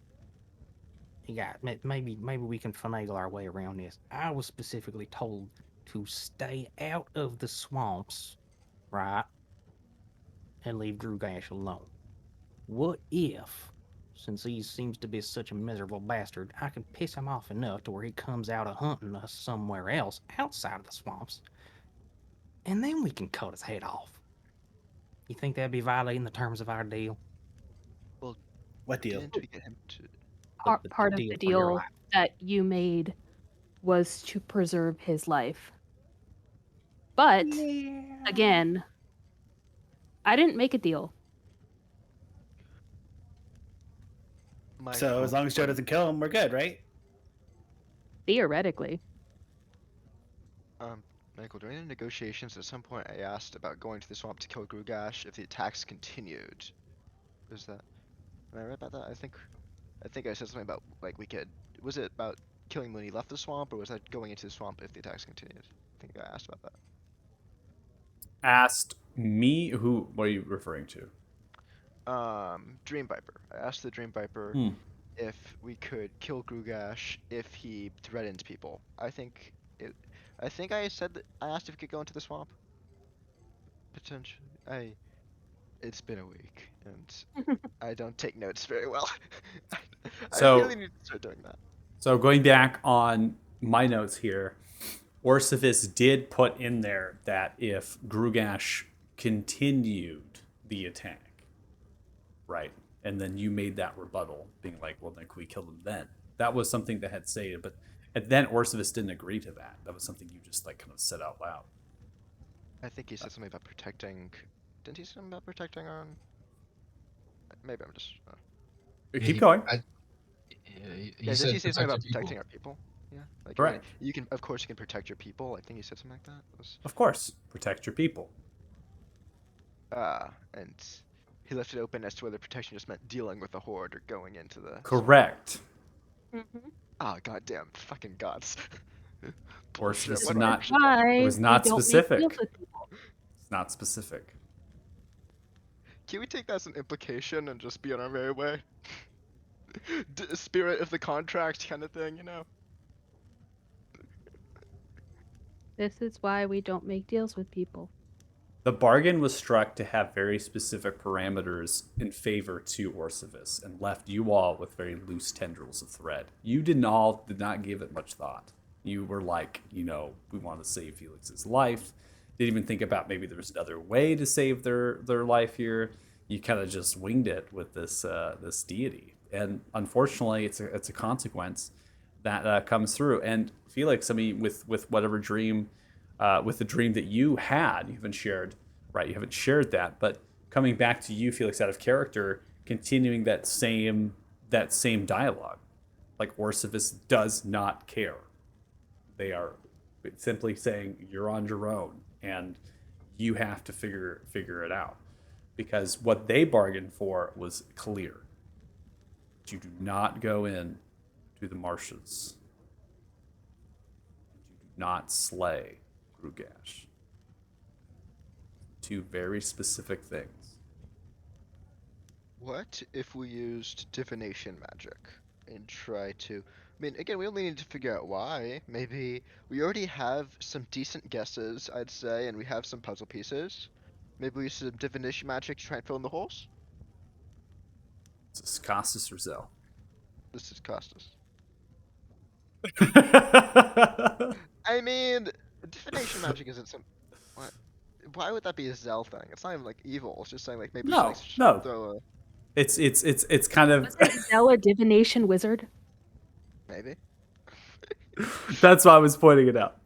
That's all. I mean, it's not like... It's not something Costas could come as far as, that's definitely something I think your character, look for answers, right? Divination might be a way to get answers. Your way as Costas would probably be praying to Palor, being like, Palor, do you have any words of wisdom? Can you reach out to me with anything? Trying to find a conduit to speak to Palor and get some information. That's what your Costas, that's what a paladin would do, not rely upon divination magic. Let's be realistic. Paylor hasn't helped me much so far. Oh, I've jeez. like, shit's not turned out well. If Paylor cared, he would have fucking thrown down a good damn divine luck or something. It's up to you. Pretty kick-ass smites. I'm just giving suggestions. That's all. That's up to you. Costas is gonna become an oath breaker? What? I don't know. I have no idea. It'll happen. Redemption, what? Mm. You know, guys, I'm thinking here, following this train of thought about luring them out. We don't go into the Martians. And if we can hire somebody else, like, well, I don't know, maybe try to get that priest over on our side again. If we get somebody else to make the final blow and kill Grugash, it might not be violating the terms of our deal. Again, wasn't my deal. Never True, made but a deal. do you want to push that? We were kind of all in the presence here, and that guy doesn't seem like he's very forgiving. I think if we can get him to leave the swamp, he did say we could protect our people. If he's out of the swamp, I think the not killing him would drop. Like, we could... Yeah, again, I don't test that. But Well, I mean... if we get somebody else to kill him, it wasn't us. Hey, so I understand. I wasn't pretty. The deal was for my life. I'm alive. Like what's to stop you from going back anywhere? I don't like I'm gonna drop dead. The minute we kill Grugash.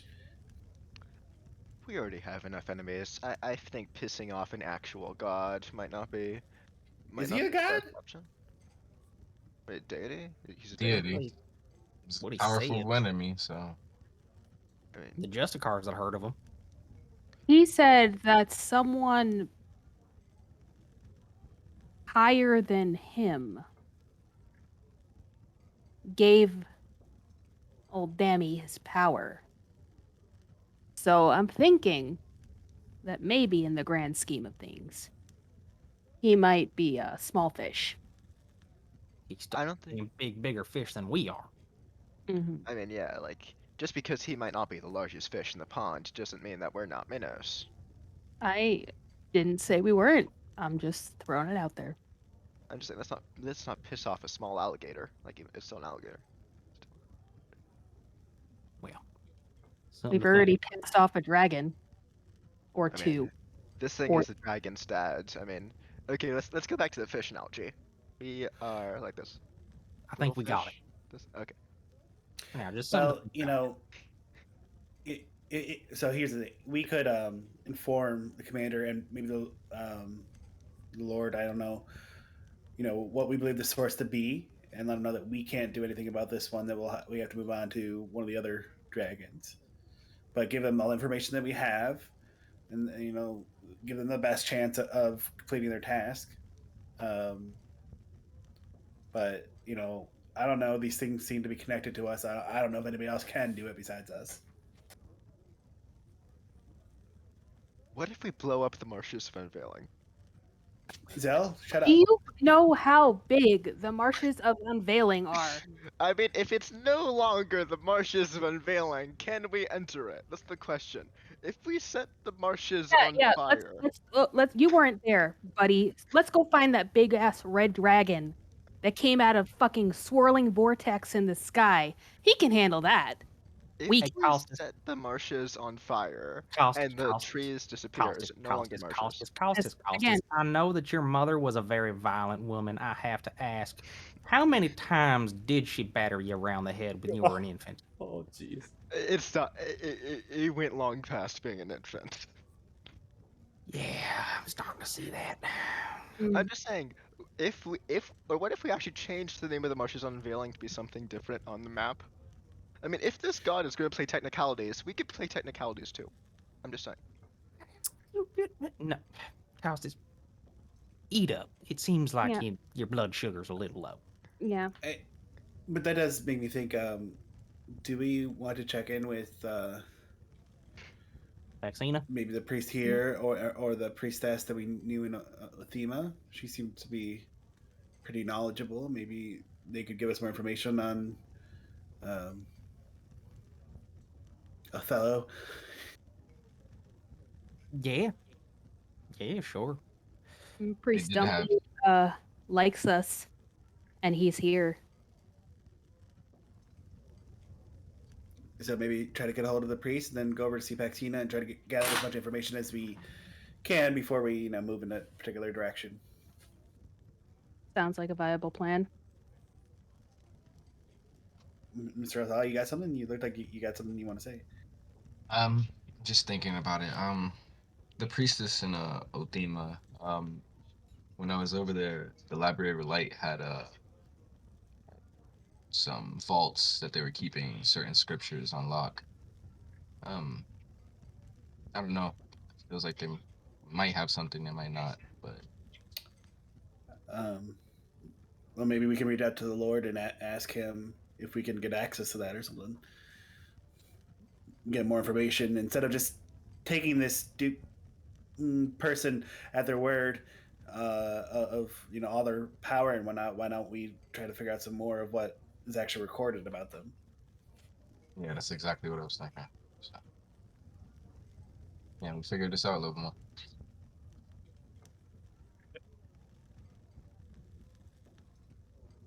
Sounds like we all have a plan. So, priest Paxina reaching out to the Lord to get permission to look into the scripture. Does that sound good? Mm-hmm. Okay. Also, plan Q is to set on fire the marshes of unveiling. I mean, if it's no longer a marsh, we can enter it. That's fine. And then plan X is erase it from the map and rewrite it. Okay. Mm-hmm. You know marshes are wet, right? I Plan mean, B. we set the forest part on fire. We drain out the water. Maybe we can make a river. New river. Hear me Yeah, out. no. New strategy. why don't we spend the next several hundred years industrializing Etheria, and that way we can raise the temperature of the global climate, and the marshes will no longer exist. They'll just be the Yeah. desert of unveiling. That sounds like a good plan. Let's make it My work. gosh, that is out of control. Okay. Plan Wow. New Feed campaign. Costas to the dragon.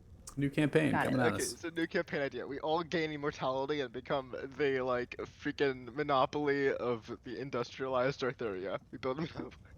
Warforged Start campaign. ExxonMobil. I can be Shell. You Yeah. can be Exxon. David, you can be BP. I'll take New Samsung. group name. OPEC. Oh my gosh. Okay. So I have so we have some things to do in the task list. It sounds like then going to Athema is like where we're headed in a way. Didn't we right? Well- talk to the king? We have to go to the People's Palace, which is not in Othema. Yeah, we have to. I mean, I don't think we're just gonna Yeah, be too we'll kind get Guys, there. we have to go there, man. Come on. I mean, I'm just Well, saying, I don't want to keep a king waiting, you know? Like, it's. Do we have That's- a standing appointment? I might have missed that. No, there's no actual standing appointment. It's Okay. pretty much just like go to and seek an audience with the king kind of deal. There wasn't actually I'm just saying, like I feel. It seems like a very much like as soon as possible kind of thing, not like a. You'll go walk around for a week, for like a couple Okay, weeks, that fanboy, sort you'll get to see him eventually. all paladins, right? Yeah, you remember how he was with the Lord, right? Yeah, I Costas know. just has a slightly disappointed face, just like goddamn. My payload, my plan has failed. So, I think we want to get the information we can get here in the fort first from the priest and Paxina. I don't know. Have you shared that the Lord is going to be here in 2 days? I don't know if you have or not. Yeah, I said once we sat down, I would tell everyone. And then meet with the Lord down Florida, because we don't know if we're going to be able to see him again. He's coming off to the war front, so meet with him and get permission from him directly. And then if he gives us a permission, stop back up at Athema. If everything leads down that way, I don't know. Unless anybody else has any other ideas. Also, where the fuck did Regmore go? I'm right here. I haven't left. I was more so making a joke canonically, because Reg Yeah. is always disappearing. Yeah, Regmore still here. Somehow he's gathering like herbs in the forest at this point in time. Oh, this is gonna be where Regmore is actually gonna depart. We're gonna go to a break. So Regmore is now that you've all decided this is where Regmore's gonna bounce away. So Regmore, I could do this in character or not. That's up to all of you. What do you want? Yes. In character. Red's listening now, so Red's listening. yeah, he's watching the stream. You're watching the stream. Okay, this one's for you, Red. Well, I be feeling like I'm gonna go help out all the sick and wounded. And then from there, I'm gonna go work on a plot of land that in Othema. Get my business going. Cook more. I'll be taking a break. But wish y'all luck. Well, yeah, I mean, definitely. And it's understand we all got kind of things to do, and we're not exactly in the thick of the action right now. So, by all means, enjoy your gardening there. And hey, if in case you ever feel like picking up adventuring again, we know where to find you, right? Yeah. You will. Well, it's until we see each other again, hopefully sooner rather than later. It's been a pleasure, my friend. I will miss your cooking.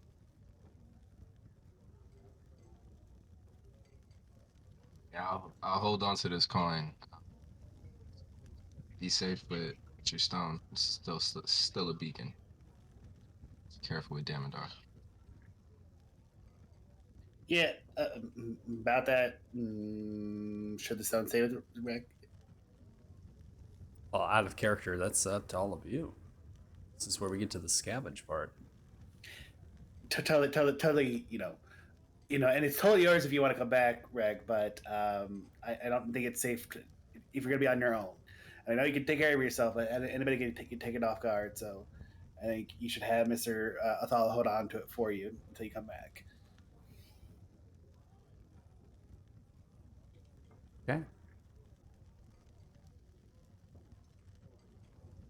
So, inventory-wise, Regmore has a Warhammer +2. They have a Ring of Regeneration, Shield +1, Studded Leather Armor +1. So they have items. I usually phrase if anybody in the party want them or have use of those items. What does the Ring of Regeneration do? Ring of Regeneration is an attuned item. It's very rare. While wearing this ring, you regain 1d6 hit points every 10 minutes, provided that you have at least 1 hit point. If you lose a body part, the ring will make that regrow, return to full functioning after a certain amount of days. Athala, do you use shields? I do, but I already have a shield +1. I think the only thing is the gemstone and then the Ring of Regeneration. But everybody else, Reg would keep on his person. What Okay. is the Warhammer two-handed or one-handed? I think Is it's a it one-handed weapon, versatile? right? I thought it It's was Can be both. versatile. You You can can be do both. it one or two-handed. That's a d10 if you do it two-handed. And the Ring of Regeneration is going to who? I don't know who it's going to, but we should just grab it. And we, Who am I trading it to? It could go into the treasury Okay, I'll put it in the for treasury. now.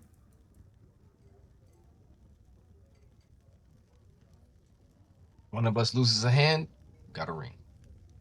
All right, and Put it then on yourself. Costas, do you want the Warhammer? If no one has any complaints or anything about that. I don't need it. The one that Warhammer would too. use it. Okay. There you go. You did crack the sword, so Don't worry, this won't break within at least 2 sessions, based on. All right.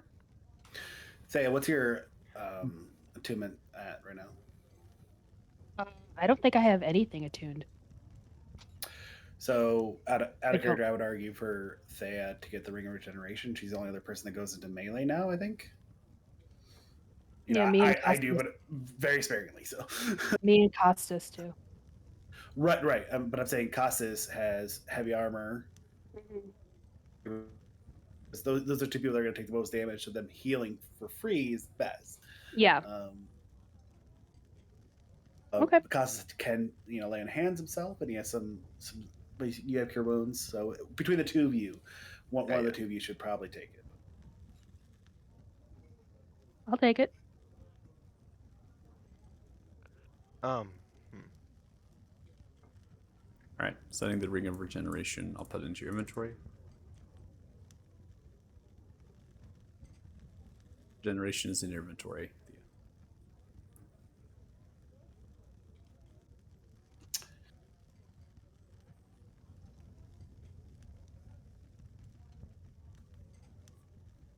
did you say he had a +1 studded? Correct. I'll trade him. I have regular studded. I'll trade him. Okay.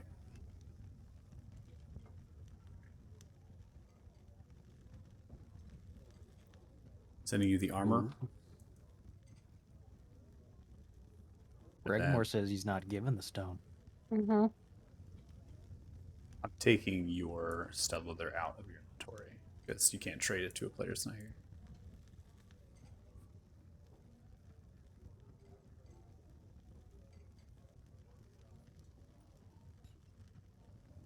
Red, you're watching. Unfortunately, we cannot abide by that. So, because you won't be playing with us potentially permanently, we have to scavenge the items off your character. Gemstone particularly is important to the story. So if you hold on to it, yeah. So if you want to hold on to it, we can definitely retcon that you had it the whole time. But I think for the sake of it, we'll transfer it over to Athala in case the dire circumstances pan out. Wants to follow. Yeah, so if Red as a player comes back, he would have kept it the whole time because we would trust him to come back. If he doesn't, Correct. it's on Athala. That's basically it. We're kind of just keeping we'll keep it on limbo and say you had it the whole time if you come back, and then right, that's exactly it. So awesome. Well, if anybody else watching the stream is interested, so Red is on a break and they will not be joining us for an extended period, and that could also be permanently. So we're in the process of that, and then we're actually talking with Red on Discord right now. So watching the stream. All right, sounds good. Okay, so we go through all of those items there. Is there anything anybody? Are we all good on that? Fantastic. Yeah. All right. So as Regmore picks themselves up at this point, they begin to go on their journey for kind of healing and helping out here at the fort for a time, and then taking their time building up their garden and their business and their enterprise. And they wish that you all have been well fed and plump, and for those that have yet to reach so, they really hope that you do so, that you continue to eat well and you get plump and nice and fat. So that Regmore says goodbye, departs the tavern. And thus the Spice Mafia is born. He who controls the spice controls the universe. We will go ahead. Must flow. We will go ahead now and take a break. It's a pretty good stopping point before we go into the next half, which seems to be bouncing from three different places, right? We want to kind of get to those hopefully by the end of the session. So we're going to take a 10-minute break here. 6:16 p.m. PST is when we come back. Probably a little bit later than that, so expect it. And thanks for watching the stream. We really appreciate it, and hope you watch when we get back here. So we'll see you in a bit. Bye.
I'm gonna see if I can put on my camera. All right, welcome back. Thanks for joining after the break here as we return. Oh, I'm lagging out. My back? Nope, still lagging. Hold on. Airbnb. Wait. And I'm back. Okay, fantastic. Interesting. Whoa. Lucas. You feeling good with your blanket, buddy? Yes. And All my right. cat. And your cat? Airbnb? Nice. Cool. Are you playing like a TV right now? Uh-huh. What are you playing on? Okay, You I have a sent us picture. of I'll the send it. setup. It's a yesterday. TV? Yeah, for sure it is. It's hands down. That's awesome. Yeah, put a pic in Discord for sure. Yeah, I Take a look at posted it in another Discord. Let me. it. Okay. Uh, Give it to us. Really, really curious. Anyways, so while you're doing that, oh, that's awesome. Okay, so while you're you're still at the table. You have your kind of set of what we need to do here, and the first thing I believe Paxina's right. First thing, kind of heading in the direction of Paxina, then the priest, and then from there potentially getting more information. Scriptures and other things. So we're gonna transition. We can wait for the pies. Eventually, the pies do come out, so you can get some dinner and other things here, and get your drinks. Yadir is simmering down a little bit from the things. Yadir's a little bit of a hothead, so you're able to eat your lamb pies, your different mincemeat and things, kind of condensed through. Nice little gravy, and have some drinks. Tavern itself bolstering now. More people are coming in to the tavern, and they begin to funnel in, creating kind of a crowd, and things are going back to normal. Putting us onto the Fort Farron map here, you are kind of walking out into a light rain that is now kind of trickling down, so I'll create a light rain effect. And there are some horse traffic and activity throughout the town now that your kind of things are returning back to normal. Maybe people are heading back home for the night into the evening here. So regardless, you make way towards Paxina's. After that, the horse traffic and the crowds from rapport begin to subside, and you see the interwoven cottage winding up the trail. You see the house there, Paxina's, and the vegetation, the other trees, and the other kind of exotic species of plants that I had described prior to still there. Everything is as normal. Stride up to the door, give it a good little knock, and hear a shrill voice from inside. Coming. And after you wait, typical Paxina fashion, roughly 10 minutes at the door. The door opens. Oh, hello. It's all of you again.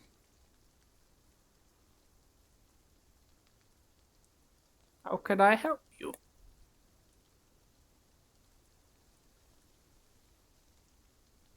Can we come inside?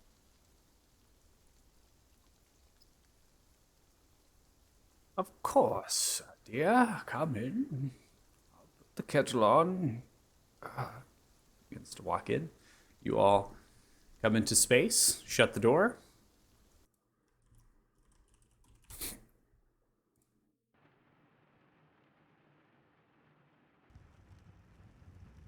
Making way through the common area to the dining room / kitchen. Eventually you see some of the stumps there. Maxine slowly moves the hand as chairs begin to grow from the floor, giving you all ample space of seating at the dining table there. Makes way towards the kitchen. Slowly and surely begins to put the kettle on and do the similar fashion making tea as they did before.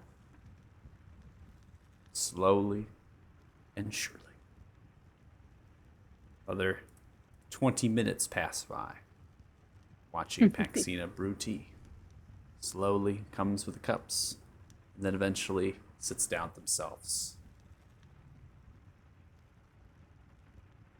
I believe you told us the other day that Fort Farron was built around you.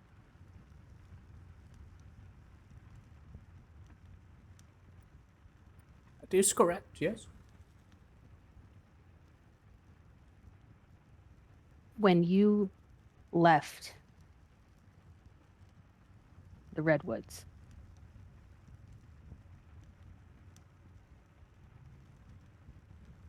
Was anyone upset about that? Or was this considered part of that?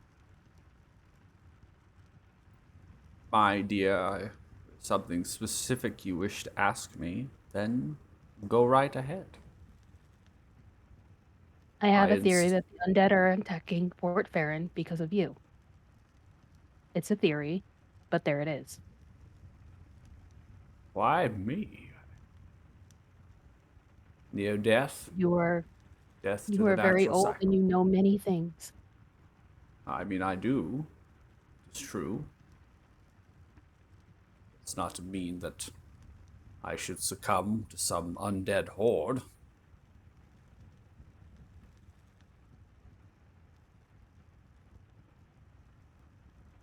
Hey, with all due respect, you're really, or to the rest of the fine citizens of this fort, you're the really only noteworthy individual that's unique to this fort. Commanders have, come and gone. Soldiers come and gone. Um, you draw attention, right?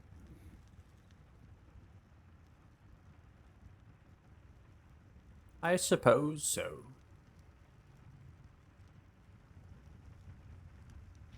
So, let's with all due respect, clearly there's a reason, and we could do a lot to maybe help you and help the people here if we knew. Um, what do people want with you?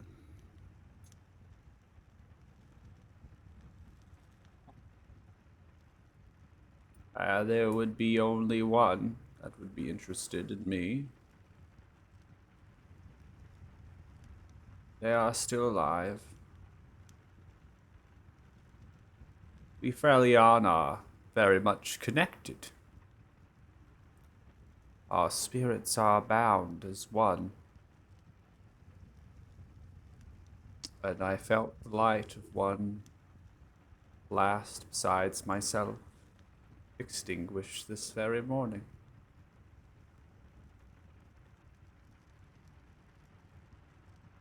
Costas is looking at everyone and giving them like a little nod, like we all know what's going, like as checking if we all know what's going on. Like just I shake my head up and then down, just to, and then left to right, just to mess with Costas. Costas is confused. He's looking at you like an owl, just like he's like kind of like the owl head tilt kind of thing, if you know what that they do, like just.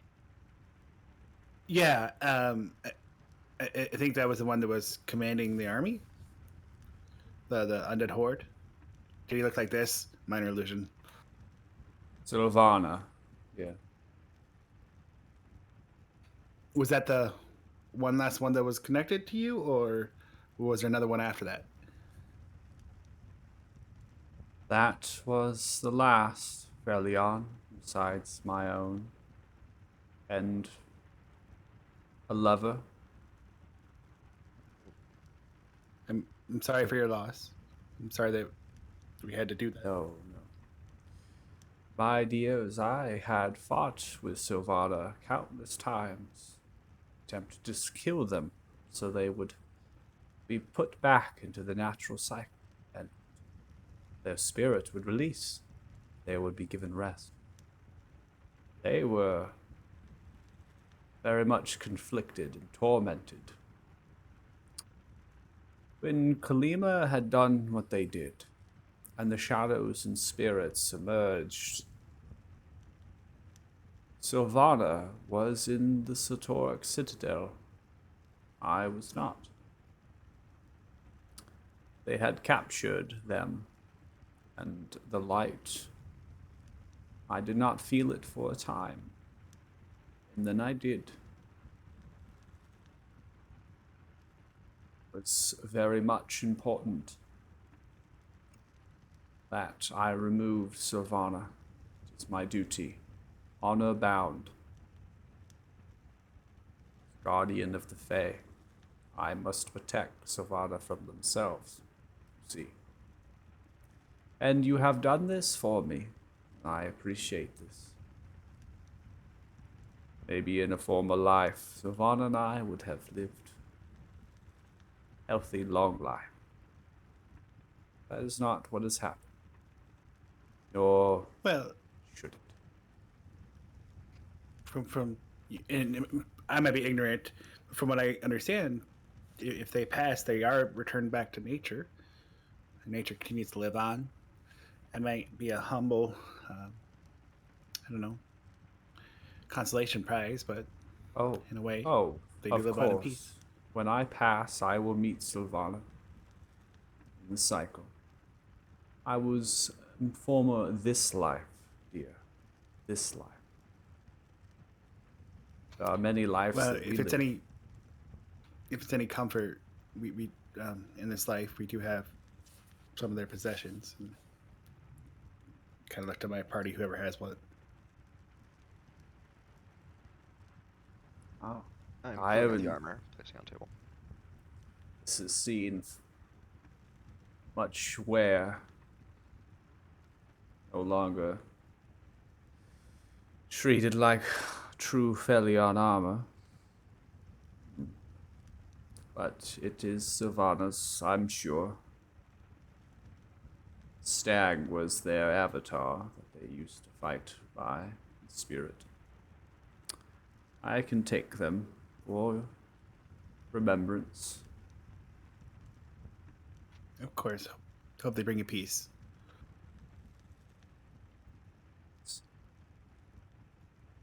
But This is a totally yes. not connected to that armor, but Oh, that headpiece thing. Do you have like a template or design for that? Because my friend Joe here really likes that design, and we're like gonna go get it made. So just think about it. Put that away. Also, didn't you okay. just called Felion armor? Well, I am a Frelion, and that is the armor of a Frelion, yes. Like, is it like a particularly well-known kind of armor? Like, is it No, like known for its exceptional craftsmanship, or is that just the origin? we wore armor from the Feywild, smithed. It is quite common. We did not utilize magical items. It's not our way. We were magic itself. Are you disappointed, Lucas? Yes, you are. Maybe a little bit. Fourth wall break.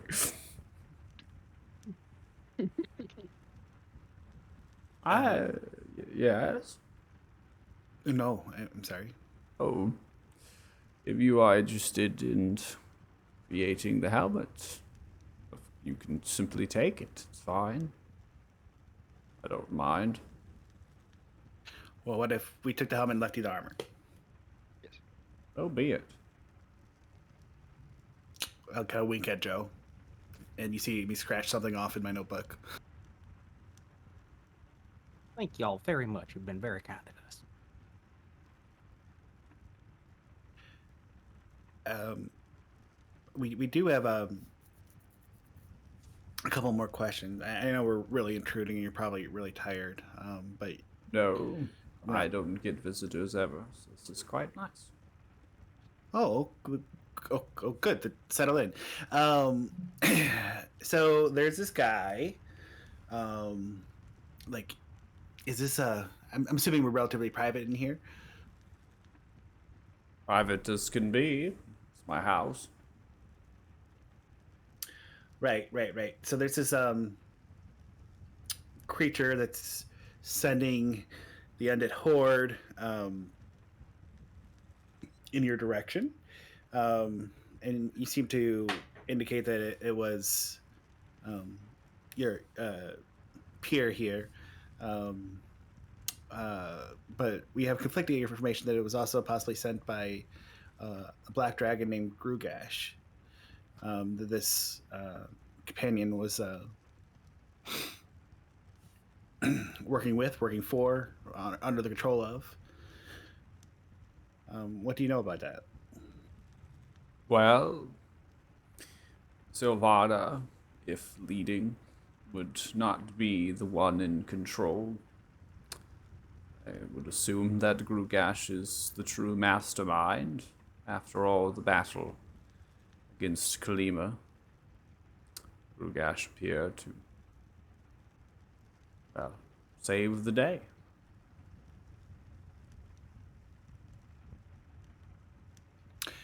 Cool. Have you heard of an entity called Orsavis? That is a name that I only heard from some of the Fey refugees, that they were confused in their minds with vivid imagery and illusions. They would say Orsavis came to them. Yeah, so he's and jump in at any time, party. But he's known as the Mind Viper or the King of Dreams, and he apparently gave your peer Savannah and Minor Illusion the axe, and they were using that to control the Horde.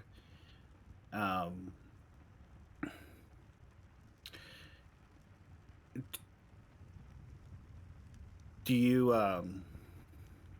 have any reason to believe why Grugash or Orsavis would care about getting to you? Like we know that you fought with Savannah, right?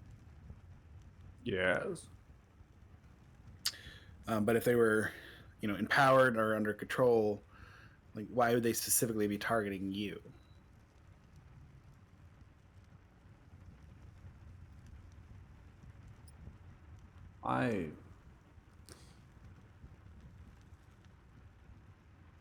Perhaps it has to do with me and my connection to the Feywild. I do not know, though. It's rather strange. Many Fey that were captured and were turned. Maybe it is their purpose to turn me. Maybe. Could I run like a thought experiment across you? What would happen if you were to take a vacation up to Othema for a couple weeks? Oh, well, it's quite cold. I don't like the cold. Well, we'd find a way to keep you warm. There are greenhouses up there, really nice. Maybe somewhere I but- could stay around the Sun Tree. I've heard it's really warm there. I'm sure we have connections. House Morning Light, I'm sure, would be happy to help put you up somewhere. Oh, Yeah, I don't know if we could get right next to the sun tree, but I'm sure we could arrange something. At the very least, we Well, could get a room with. you lots are of power. from House Morning Light? What? Mr. Costa says yes. Oh. Oh. Well, I could stay in your manor. Yeah, I'm sure there's a room, and I'm sure my father would love to talk to someone. I will pack my bags. Well, Well, so hear me out, and I'll kind of go to the rest of the group. That's one way to rule it out, is if we can move Paxina to Othema, and if another horde does come, they come towards Othema. That means they're coming after her. Then. I mean, with a reasonable degree of certainty with people too. If it is made clear that she is being moved. Wasn't he wasn't it a dude? I think it's a she. Is it? Paxina is a she, so they or them. So they're not used any pronoun of he, and also described fairly odd with more feminine female features. So, what maybe a possibility to rule out whether it's the fort or Paxina. Would that classify as, if Drugash does try to attack Haxina going to Thema, would that be going over our deal? Oh no, no, no. She's our people. We can defend her. That's our Mhm. people. So we make it kind of a very vocal, very obvious that we're transporting Paxina up to Othema on foot and make ourselves a likely target. and see if anything comes after us. Maybe we even have we ask the commander to have some of his men transport it. That would, I mean, if they're keeping an eye on the fort, which they probably are somehow, then having people from the fort do it would make it very obvious. And that way we could also get the plan explained to him. So I he think the Well- fort needs as many men here as they can keep. I They're mean, trying to Not- recruit more, yeah. not lose Not to more. mention, great point there, and not to mention it. If something does attack Bexina, I feel more comfortable with us protecting her. Oh no, yeah, we can go too. I'm just saying that maybe we have like 1 or 2 people from the fort. I mean, yeah, you're right.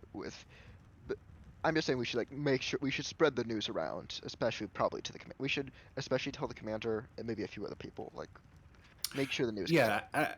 Either way, I don't think we would leave until we have our meeting with Lord Thalen Falor. Mhm. We're here for probably 2 days, and if you're up for it, Bex, if you wouldn't mind, all expenses paid trip to Athema. Sounds wonderful.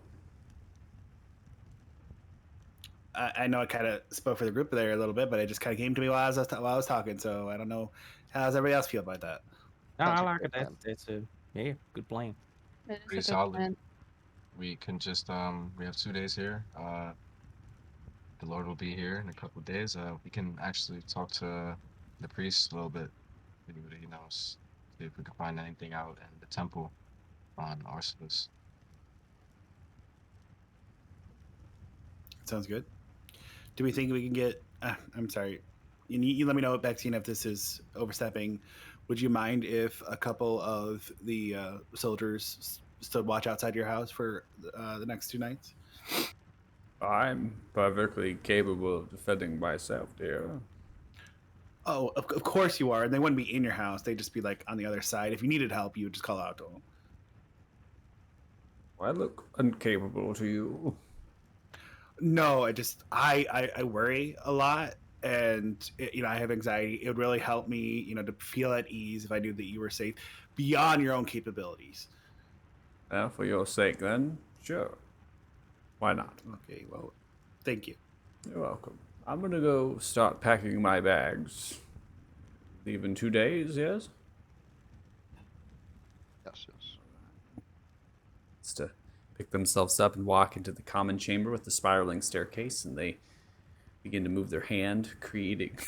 This always makes me laugh. Moves their hand as they begin to create a literal chair, and then begins. Always makes me laugh when I wrote this in. Take their chair, and they begin to move the vines in the chair and spiral on the staircase, second floor. Oh, okay. Such a nice, kind person. All right, leaving you all alone at the table. So they make their way up to the second floor to prepare the bags. Thea, you gonna Mm. you gonna give her that note at any point? Yeah, that does seem like something that'd be actually more like of sentimental value than the armor. What note? You guys don't know what's in the note, except that the name Orcivis was in it. Didn't tell you anything about it. We didn't see you pick up a note from the body. I saw you messing with a note, and I told you to knock it off and help. It was Yeah, this and is a I fact started yelling gathering about mission. Orcivis. That's it. Well, we'll let Thea figure that out because this was an awkward conversation.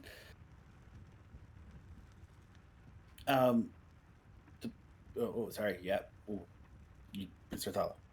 No, go. I'm talking way too much. I was just gonna say, I feel like we should just finish our tea, not wait around. They're gonna take probably 8 hours to just pack a bag. So, I feel like we should just head to the temple and talk to the priest. Yeah, the temple sounds great. I love the temple. Let's go to the temple. Yeah. Of course you do. All right. Maybe I'll see if Pexina wants some help speeding along. Are you gonna You stay guys here? go on ahead. Yeah, you guys go on ahead. I'll see if she needs help. All right, sounds good to me. Um, Got eyes on her. She doesn't seem like the kind of person who would accept help packing their bags, but Let's go, Costas. okay. Yeah. Okay, so you all begin to head in the direction of the temple, and then Thea, you are staying behind.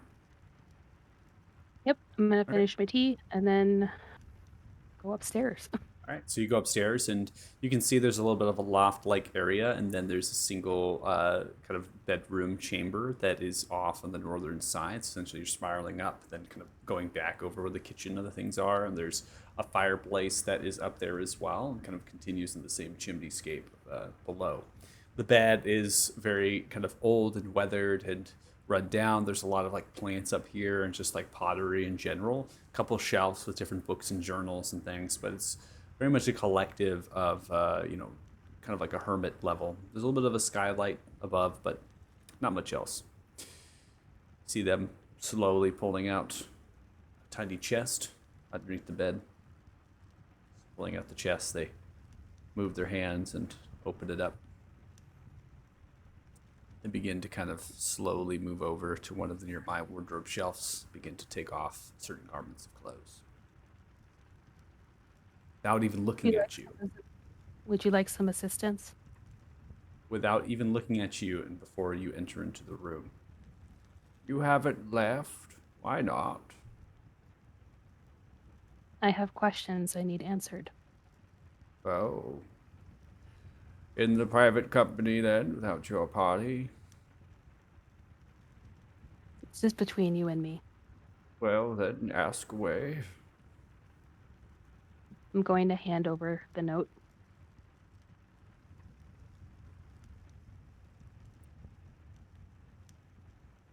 This had to happen, right? Yeah. She had to die? That was the way. It's the only way that I could foresee and felt. Might be others, but they are outside of my means.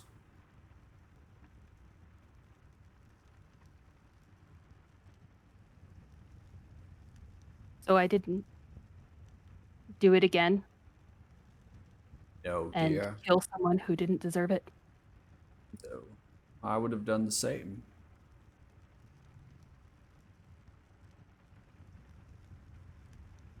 She looked at me before I did it. Last look of most likely what was Silvana. Not whatever tormented her.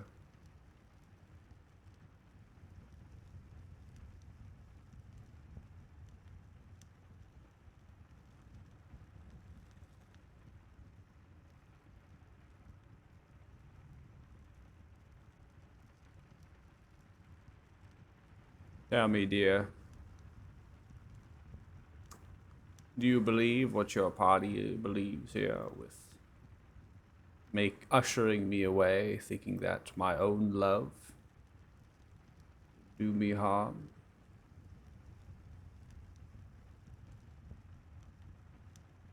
I don't know what I believe.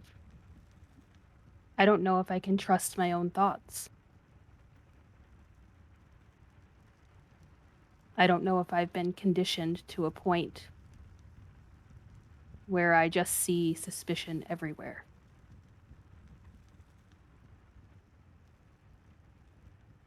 Moves over to a fern, begins to interact with it.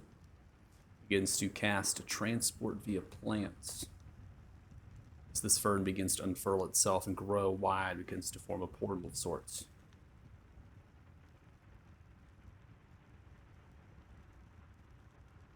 Puts out a hand.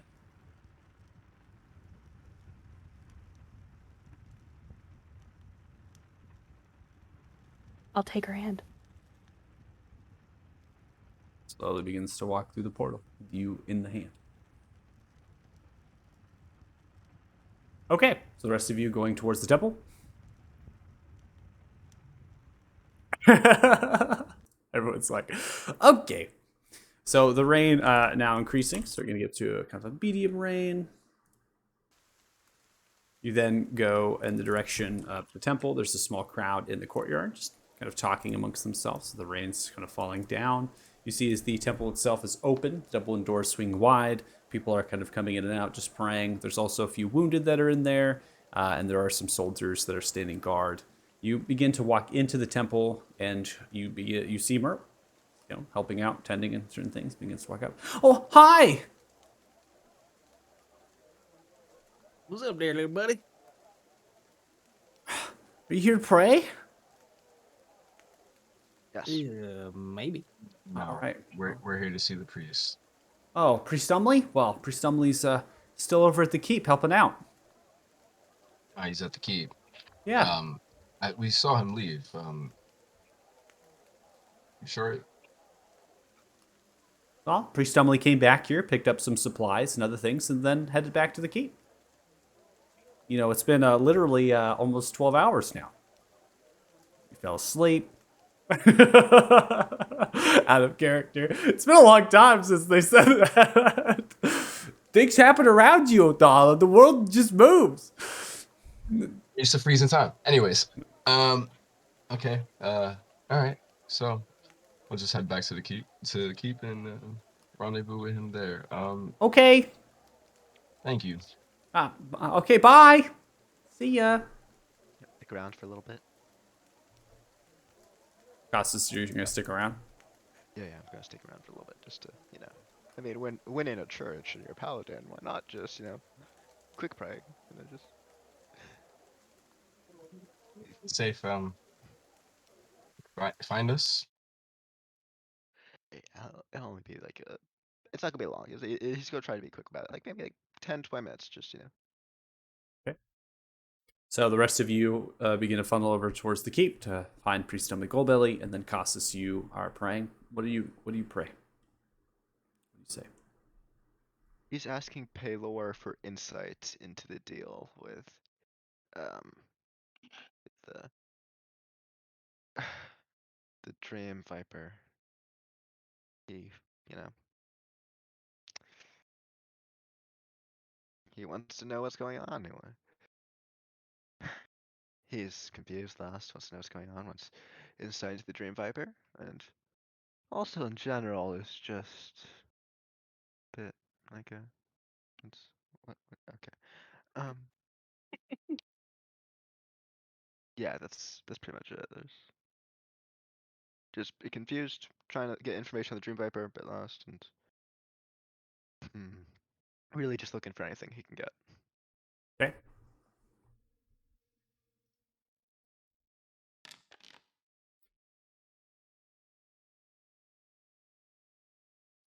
Sitting there praying.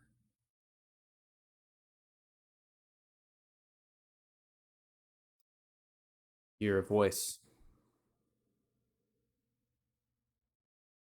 My child, what is it that plagues you? Oh, by well you. I've never got this far before.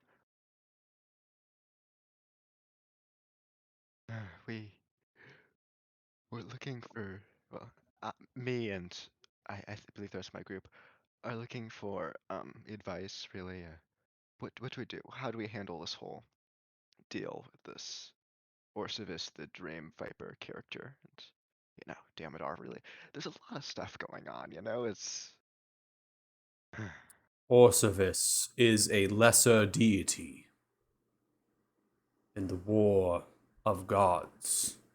Orcivis, like others, used what chaos they had and magic to help form the Shadowfell and contain the prime material plane, so it did not wipe from existence.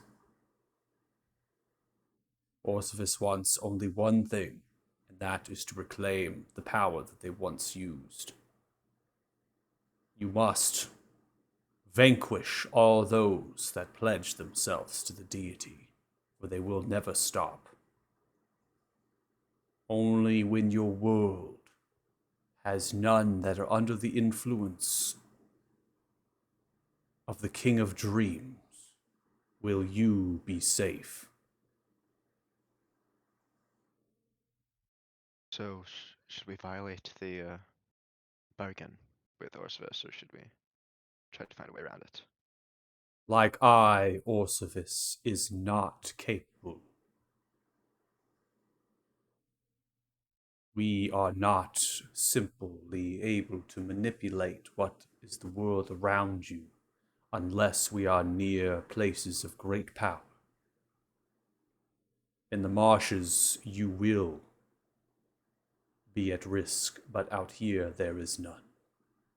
Take that with what you will, and by my light, you will always be protected.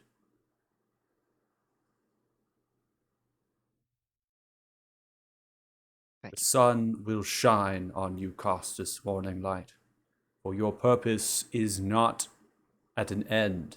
Your journey is only beginning. Your destiny to spare the world of the dark and to end all suffering. Good luck.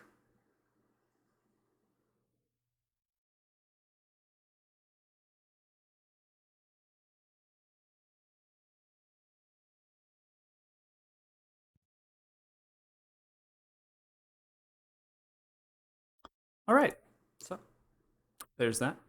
You all begin to make way towards the keep, and Costas, you're finishing up your prayer after I rolled 100 on the percentile die. Ooh. Okay. Now, we're going to get to Paxina and Thea. I'm not going to change any of the maps. We're just going to keep onto this map, so it's easy enough. And I'm going to go ahead and put on the rain here. So as you emerge from a tree that is nearby the body of Sylvana. Paxina knew right where to go.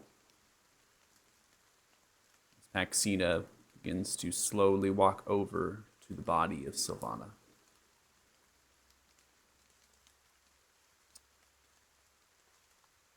Begins to move their hand over them as the body begins to become encompassed into a beautiful rose, almost transforming into something else. All life is merely transformed. No one is ever truly dead.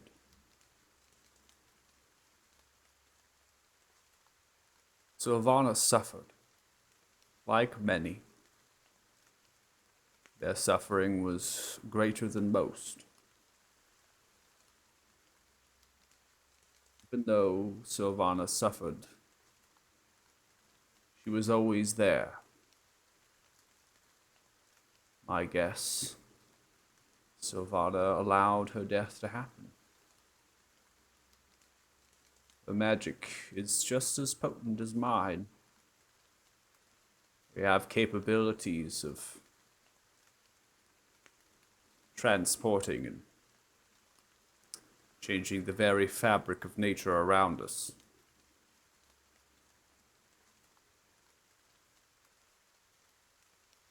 I would suspect that Sylvana wanted this to happen. This flower begins to form, changing into it. See as Paxina plucks the rose, now small in nature and form. And the body that once was turns in the direction of you, Thea.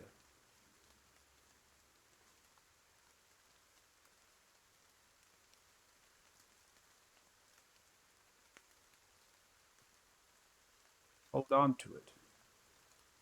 Feel its magic and the spirit that lies within.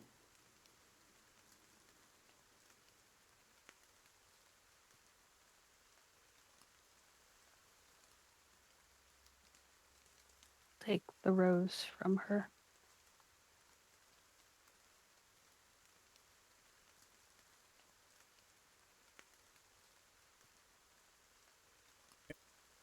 Take the rose, and upon holding it, look towards the petals. As the rain kind of falling down. Suddenly, the rose begins to change color. Red, white to pink. Slowly unfurls its petals and shape. A pool of water begins to form. In the pool of water, is the reflection, not of yourself, but of Sylvana.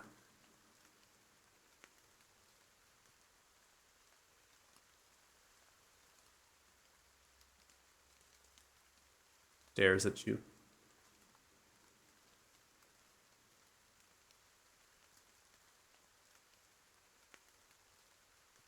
As the water begins to vibrate with their voice. Thank you for all that you have done.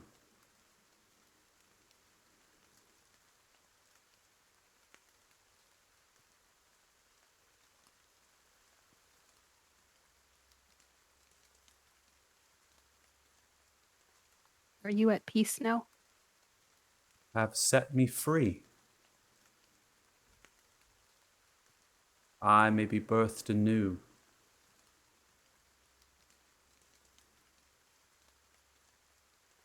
For over 700 years, I have been tormented by the illusions and the magic of Orsavis. You have set me free.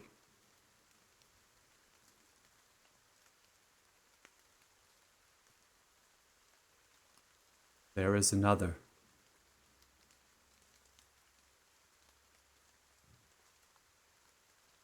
Alima lives. She too is like me.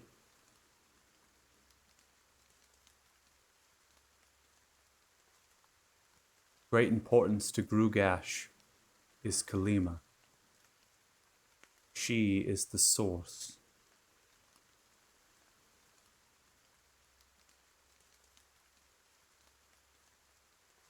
The petals during this conversation have been falling.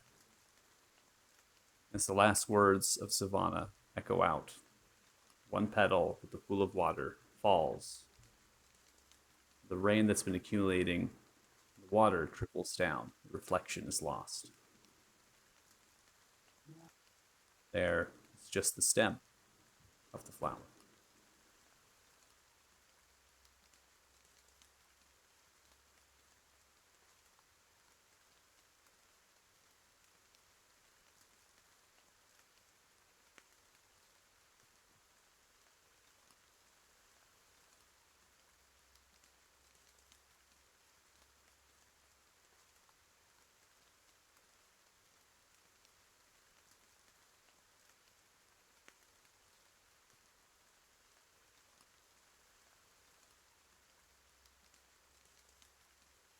Lima was like you once. Kalima? Yes. Lima was a Salinar, second matriarch to their people.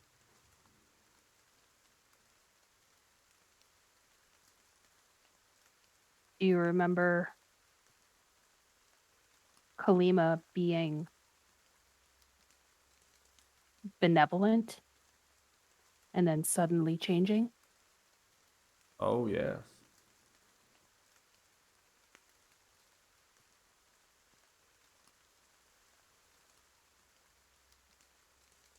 I fought against Kalima.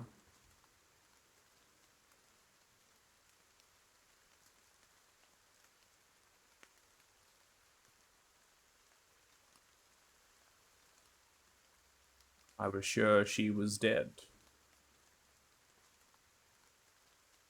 Grugash had arrived and put a stop.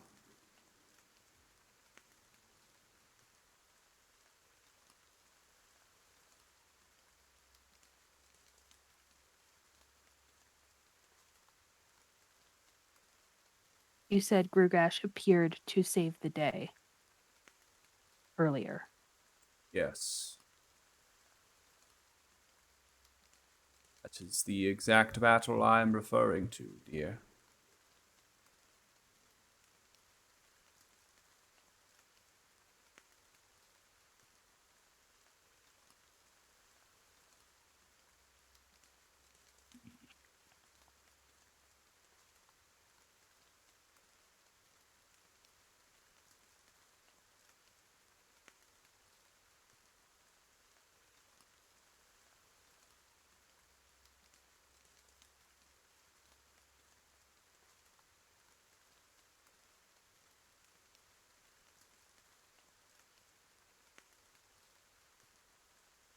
I need to tell my friends. Of course. You're more than welcome to go. Keep us that way.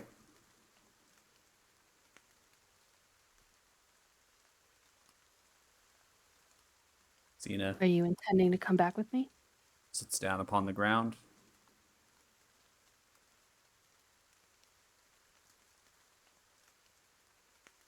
Yes, dear. I will come back.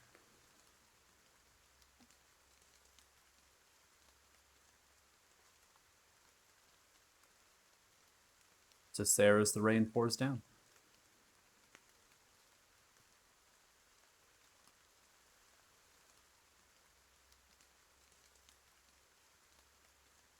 Do you want to be alone? Or would you like some company? Your quest is with your party, dear.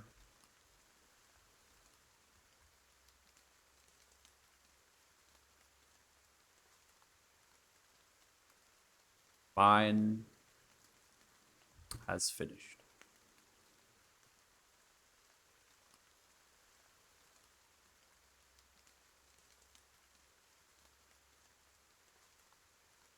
And I will leave you to your rest.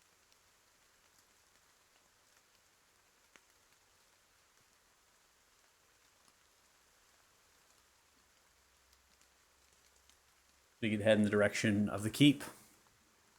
Eastern side of that particular area. Going towards the grounds and things.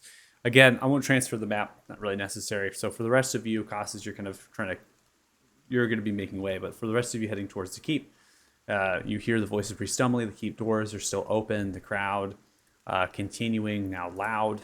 That's about the space. And Priest Stumbly is hearing the voice from inside of the keep, right, tending to the injured. Many of the tables have been put up and other sorts of bedrolls and things, and makeshift, medical kind of areas inside of the actual keep to get outside of the rain. Even pitching canopy tents as well on the outside. So there's a lot of things happening and working. So you're having to pass through the crowd, and eventually you come inside of the keep, ceasing the rain, but also maintaining the sound of the crowd.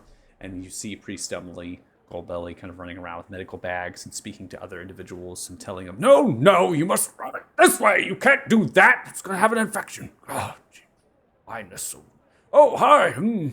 Here. How are all of you? Well, better now that we've fed and rested. I see you got your hands all full over here. Tell you what, we'll give you a hand patching up the wounded here, helping any way we can. If we might ask you, pick your brain about some esoteric theological concepts at the same time. Oh, well, sure. Walk with me. Certainly. Yeah, you wanna Gauge handle 2 this are the bandage? stitches, that one. Yep. Pack that wound. Salt, sugar. Yep. What is your question? Well, you're very knowledgeable. Have you ever heard of a guy named Orcivus, the Mind Viper? Oh, of course, Orcivus, lesser deity, Shadowfell, since some playing of dreams, and had a bargain with the Raven Queen once. Well, that's interesting. I'd like to ask about that. Why do you ask? Well, he was kind of involved in this whole raid that we're cleaning up the mess of right now. Oh, We were able to take out one of his commanders from behind. That's why the undead kind of broke and scattered early morning, and we were able to take the upper hand. We ended up chatting with his avatar for a little bit. If you could keep that on the DL, his sticky political situation and all that seems to be. Well, apparently he's connected to Grugash, that black dragon that's been having something to do with all these undead off in the marshes. Priest suddenly stops and And- looks. Wait, you spoke with... I mean, yeah, long story. There was apparently one of his commanders had this cursed battle axe or something, and it snatched our buddy here, and we had to try to pry it off. And This one, here. Yeah, he ended up, yeah, that's the Felix. right.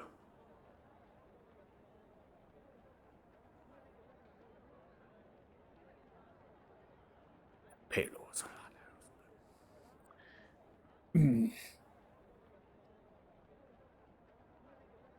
Listen,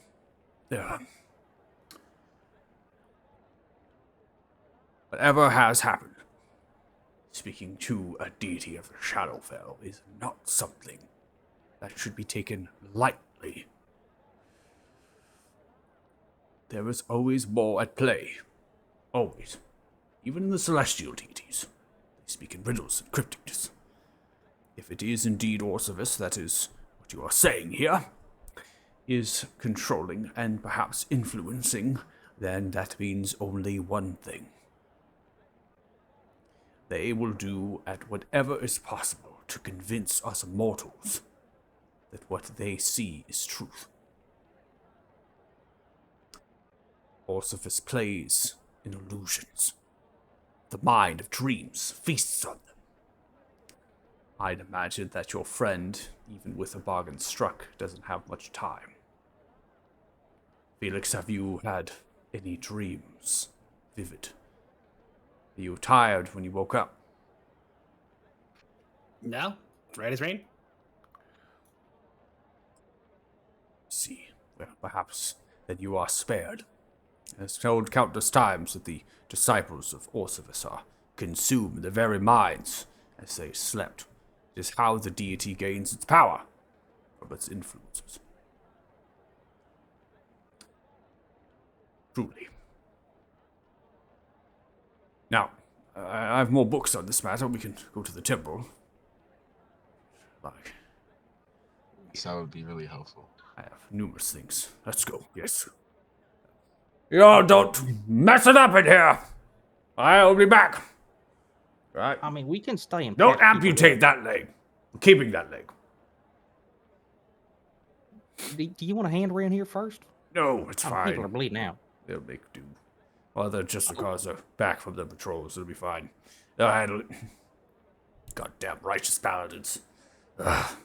Honestly, you can walk out to the rain. I truly despise the Talthars, you tell me. But loyal to the ground. Pulls up a flask. Loyal to the ground. All right. Eventually, Costas now forms through the crowd. Costas, you're there. And now Do I going see- back the other direction. Yeah, so Costas, you kind of form at the wall, now leaving the keep, and you see them, and they're now going the opposite way of the keep with free stumbling. Just go swirl back around and start trying to follow them. And I'm gonna go straight for Priest Dumley because, you know, he's a cleric. This is probably like, you know... Like, Costas is really excited. He wants to talk to someone about it. So he's Yeah. looking straight for the group of Priest Dumley. Okay. Sure. So you begin to kind of go through, crowd becoming small and dispersed as you're working, and eventually catch up, kind of running a little bit. Priest Dumbly's just talking, randomly showing the hands about how he doesn't like the Talthars, but you know what? Loyal to the crown, and you're there.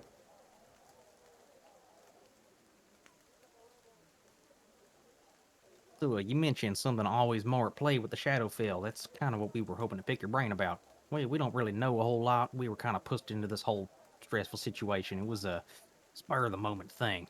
Yes, But, well, I see. Well, Shadowfell. Yes, well, all you need to know is it is a plane of unholy, despising disgustingness. Absolutely filthy. As far as the stories have told, there's been numerous issues with it. Well, and the creation of the Shadowfell and its own, sending some of the monsters that were creations of the Infernals bound to Shadowfell, and then there were some deities that were like, you know, let's go ahead and make it. So as the stories tell it. Wretched, despising place. They only want one thing, those deities of the Shadowfell, to assume power and control. They do nothing. Get it? Nothing. It is by Pelor's good gracious and light that keeps those deities at bay, and through us working hard. Celestial and divine magic. Okay, that's good to know. Tell you what, in your learned knowledge base here, if somebody were to renege on some conditions they had agreed to with said deity, what generally befalls? Is it like instant lightning strike smite, or they have some agents that they send after you? How exactly does that whole thing work? Well, it depends on the influence of the deity at the time. It's someone that has a staked claim with many followers and devotes in places of conduits of power, then you'll surely mention that there'll be servants sent after you to hunt you down. That is a sure thing. But if perhaps the deity is less in power, then it will begin to invoke through its devote that little it has and attempt to grow it and blossom it to something more. It would not squabble in meager things. It would look in a grand picture, scheme. All right, well, I'm gonna lay this whole thing out for you because Yeah, so proven do to be tell. friend to us, and We're almost there. So basically, he's the father of Grugash, apparently, and he doesn't like Damodar, the evil archwizard guy. He wants Damodar killed. He specifically asked us to do that for him. He also said that he would leave this place alone. You know, try to get Grugash to rein himself in, and we would not be harmed as long as we did not go into the marshes and did not kill Grugash, who's a bit of a jerk, I must say, if all things are considered. I'm taking over town, sending undead hordes. Very not good behavior. So I don't know. So from what you're saying, he's probably lying through his teeth and is just going to try to kill us anyway. Merlin, don't let anybody come downstairs. Okay, Priest Dubley. All right, this way. Go in the back. Go downstairs. You're now underneath the actual temple in the basement, filled with many storage supply crates and bookshelves, riddled with old texts and scriptures. The crowd itself, you can still hear them, but we're going to go ahead and kind of lessen that effect because they're above. Well, I will tell you this. From your story, it is very clear that, well, Orsevis doesn't have very much power. Think of this, how many hundreds of thousands of devoted Pelors are on Taurus, and then the conduits, such as the Sun Tree, and other sorts of trinkets and relics. Orsevis does not have this, and as such the power is limited on the prime-material plane and this world. I will speak, though, plainly, that I assume, and I will do what I can to remove it, Felix, that you have been cursed, rightfully cursed, and that this curse is able to connect to you in your dreams, and will be able to hunt you this way. If I'm able to remove the curse, whatever words were said by this nefarious and liar of a deity, they'll be just that, words. Cool. So let's clear this table here. Begins to work on crates, clearing a central long wooden table with the stretching that has a couple of different scissor chairs through, working through, dusting it off and things. Felix, you're going to want to lay on this table here, if you don't mind. Yep. Grab a few of these. It's light incense and holy water. Sprinkling holy water on you and other things are happening. Get him to grab a spell book out, holding it outwards, different scriptures, and begins to chant celestial. We're going to go ahead and pause that. You're making way in the direction of the keep. You are looking right for your party at this point, but you don't necessarily see them. You know, though, that they would have gone to the temple. So you're giving a quick scan out for the crowd. You don't see them here, so then you're like, okay, they must be at the temple. Why would they ever come here? Because based on what you know, Priest Emily is at the temple. So you really just head in the direction through the keep, right? And then you're going to continue into the town, headed for that. So eventually we're going to have you get here. So just kind of giving you a little bit of a, keeping you in suspense or anything, giving you a little reminder there. So as the ritual casting kind of goes through here, underneath in the basement of this temple, some of the candle lights and the other things are actually moving and kind of vibrating out. The actual basement begins to shake a little bit. No worries, everything's fine. Felix, you'll be fine. Pats you in the chest. Would you turns around to the rest inside the space? You're going to need to hold Felix down, please. Don't you fucking touch me. No, Felix, this is for you. It's for your own good. Just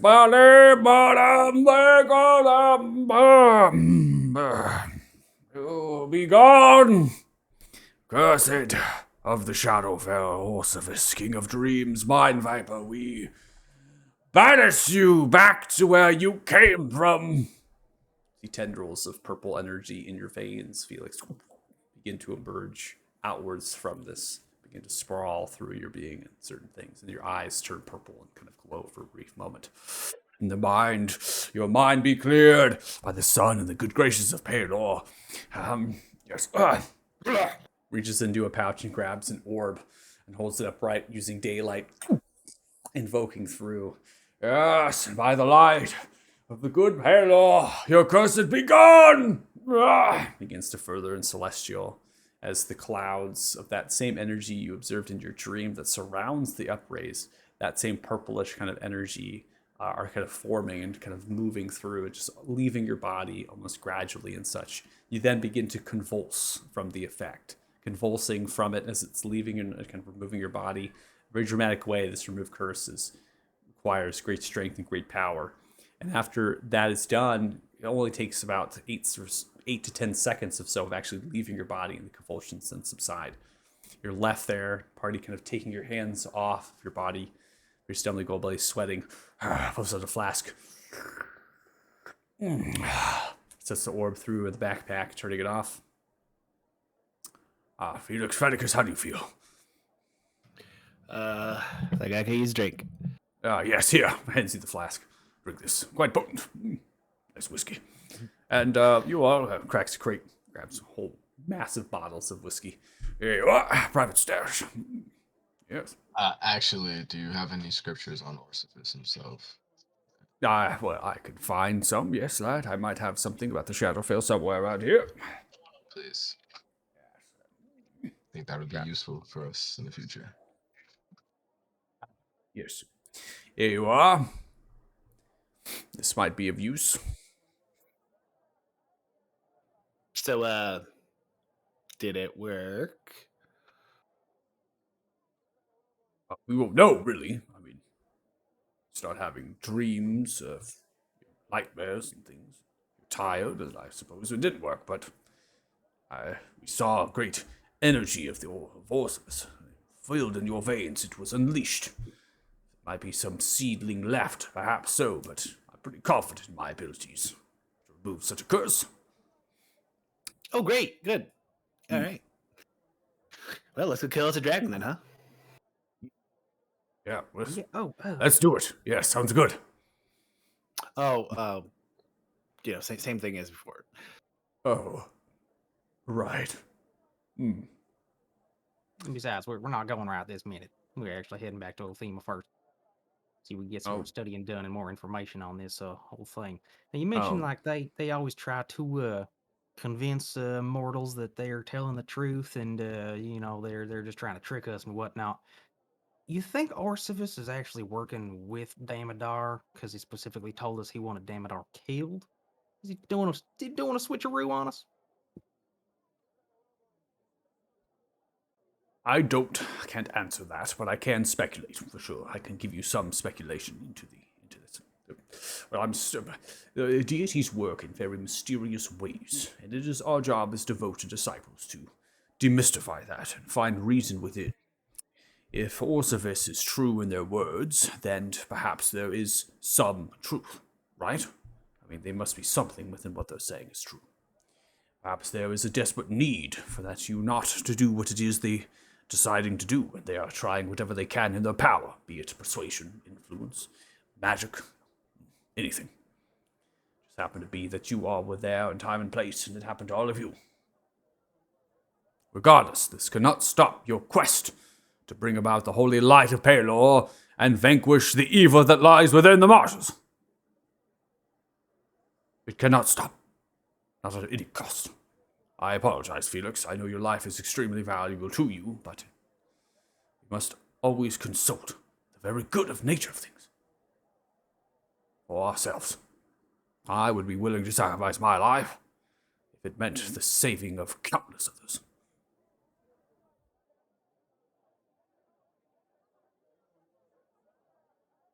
This book. Okay, we're gonna leave now. Bye, thanks. Oh, yes, Othala, this book that you have in your hands, it's quite old.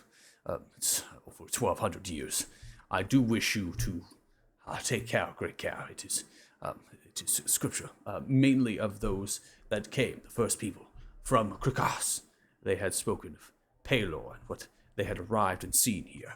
It is not the first time the Shadowfell deities have made influence here on the mainland of Arthuria, nor is it the rest of the world. The scripture should help you, understanding perhaps just what the deity of Orsivis and others might have in stow. And it speaks of a bargain. I don't know if it's true or not, but the bargain between Orsivis and the Queen. This is great. Yes, well, Thank I you. appreciate it. Don't ruin it. No, I'll take very good care of it. And straight Um, into the bag of holding. Yes, I'm sure it will. And good care, good care. Well, you all have fun. Goodbye. Farewell. Merlin! All right. Begins to walk upstairs. All right. Supper time. Well, we do have to meet back up with the commander tomorrow morning. Tonight? When was it? When was? Maybe today. So yeah, tomorrow morning. You begin to walk downstairs into the basement after interacting with Priest Emily, telling them that you're still down there. Everything good down here? I think so. It was a well. You missed an exorcism. Yeah, it was more exciting than I was expecting this afternoon to be, but yeah, apparently, like, that Orsivis had some kind of weird veiny tendril monsters inside Felix's veins, and I guess dumbly got him out. Oh, Yeah. well. I found out that Grugash is controlling Kalima. And Kalima's the one sending the undead hordes. Wow. I'm sorry, who's Kalima? Paxina told us about her. Yeah, out of character, I forget who Kalima was. Kalima is one of the that weird druidic circle. She was the second matriarch, right?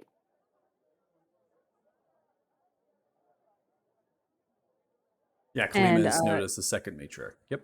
and basically, like, with the four towers and then the citadel in the middle, there was like a battle that happened. Kalima is the antagonist in that.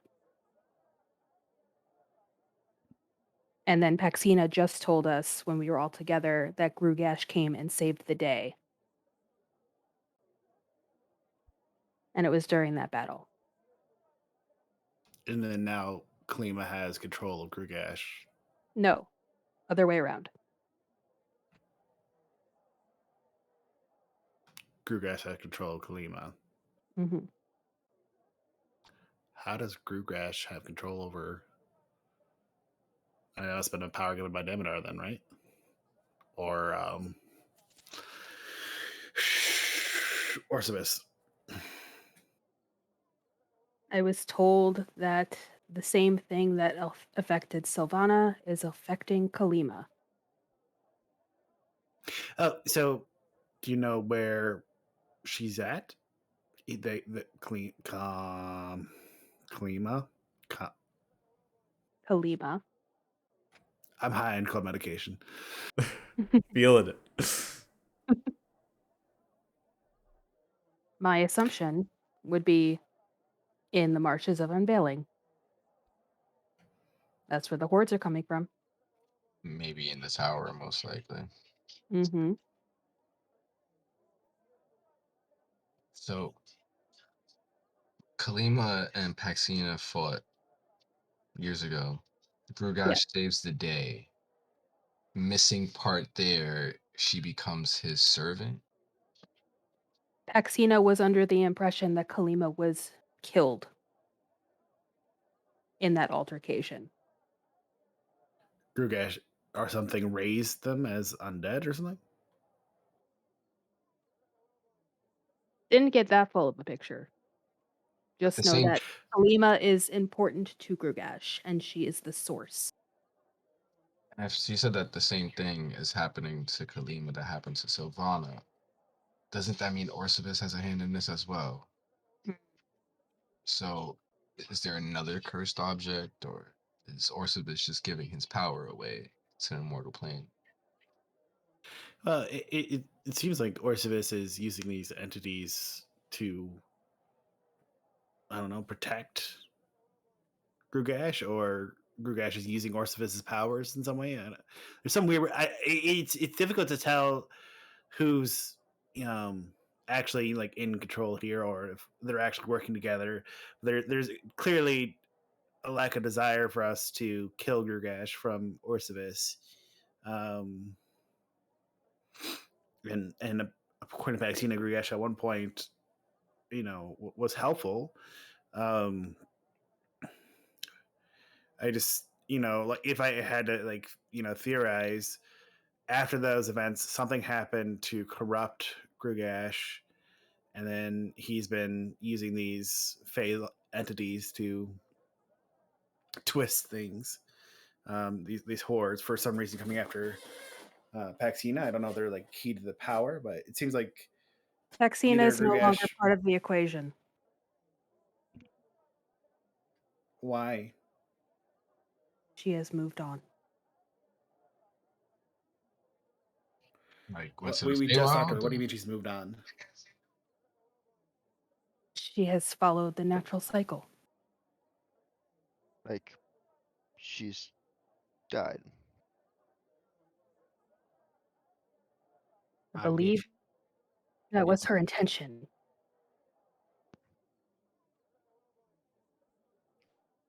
She wasn't I kidding. mean, we literally talked to her like 45 minutes ago. Yes, it was a very long walk back.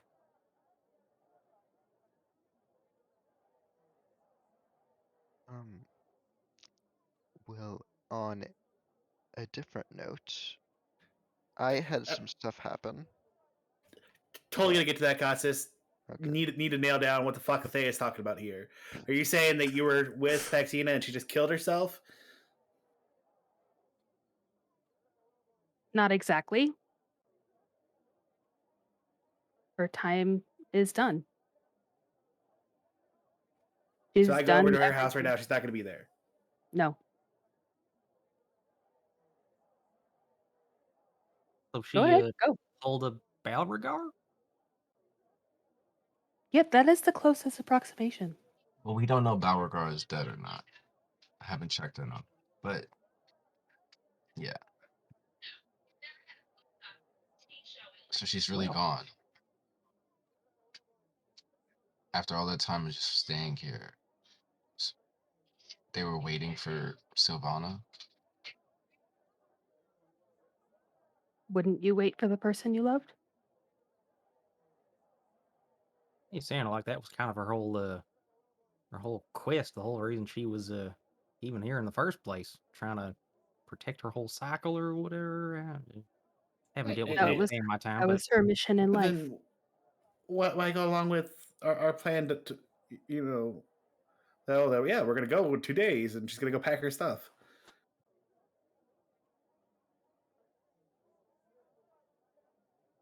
Maybe she I don't know, didn't man. want you to react like this. Eyes suck, man. Yeah, that's stupid. Oh, well. Anyways, Costas, you had something? You Yeah, got touched by a priest or something? is Priest Dumley still in the room? No, you all alone in the basement of the temple. Pretty somebody went upstairs. Speak with Merlin. Okay. Most likely go Well, back. I think maybe Priest Dumley should be here for this, but I had a little talk with Paylor. Oh, good. Someone else is talking to gods. You sure you did, buddy? I'll Zoda truth myself if that's what you want. Oh no, no, What is totally, with totally you believe and you. your entire family and that phrase? It's a weird upbringing. It is Wow, a very man. strange household. If you're ever curious about what someone's saying and you want to confirm it's true or not, it's Zone of Truth. Could you Yeah, I imagine being try. I raised by do a that by paladin? looking at them. Just Tell like- me, did you steal the candy bar? No, I didn't, Zone of Truth. No! I stole it, I'm so sorry! I knew it! Now Divine it's confusing. Spanx. Divine conditioned to Sphinx. say- You know, hold on. I grab my hand. Divine Smite. Not lethal. That's where that's how they learned non-lethal divine smites are a thing. That's it. That's it. Honestly, gosh, Dear, Wow. dear mummy. there you go. And that's also how they got the title The Bloodied. That's Leaving bloody ass cheeks. I don't know where we're going there, but Luke's dad, if you're watching, I don't know what he's to on say. the couch next to me. Oh, really? So you just Hi, okay? Lucas's dad. He is on the couch. Wow. Well, at least, yeah. Oh well. Yeah, no pressure, Michael. Hi. What's up?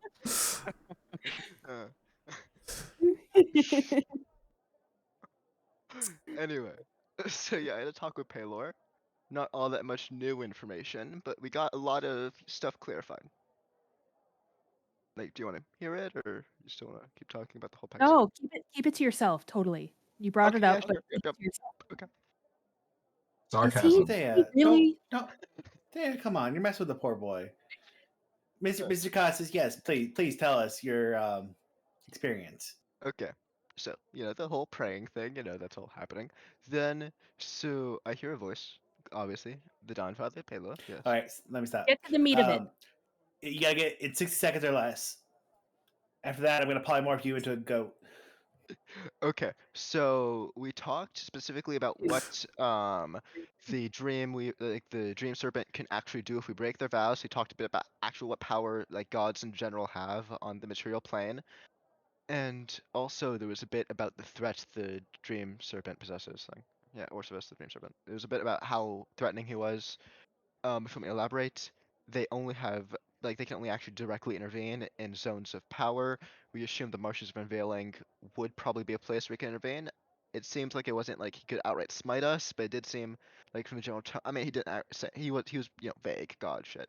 But if you're listening, that completely understandable. That's how you guys do it. I no complaints. But they 10 obviously more he was seconds. okay. He was vague. He gives a general thing.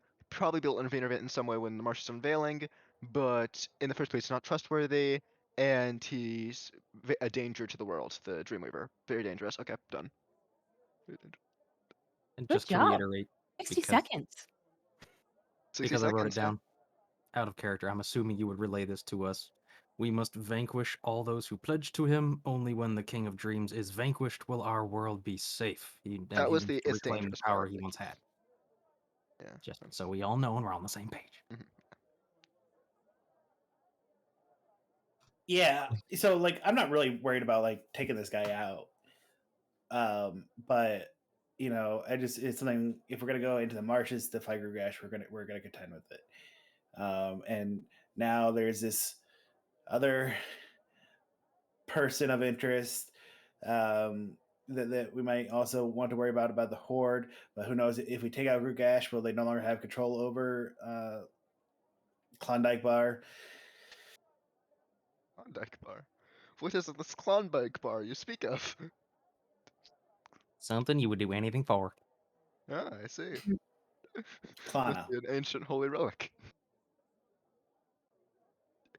Well, with the curse taken care of, well, we think it's been taken care of.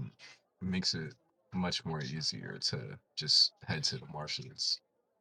Also, considering he from- told us to stop Damodar,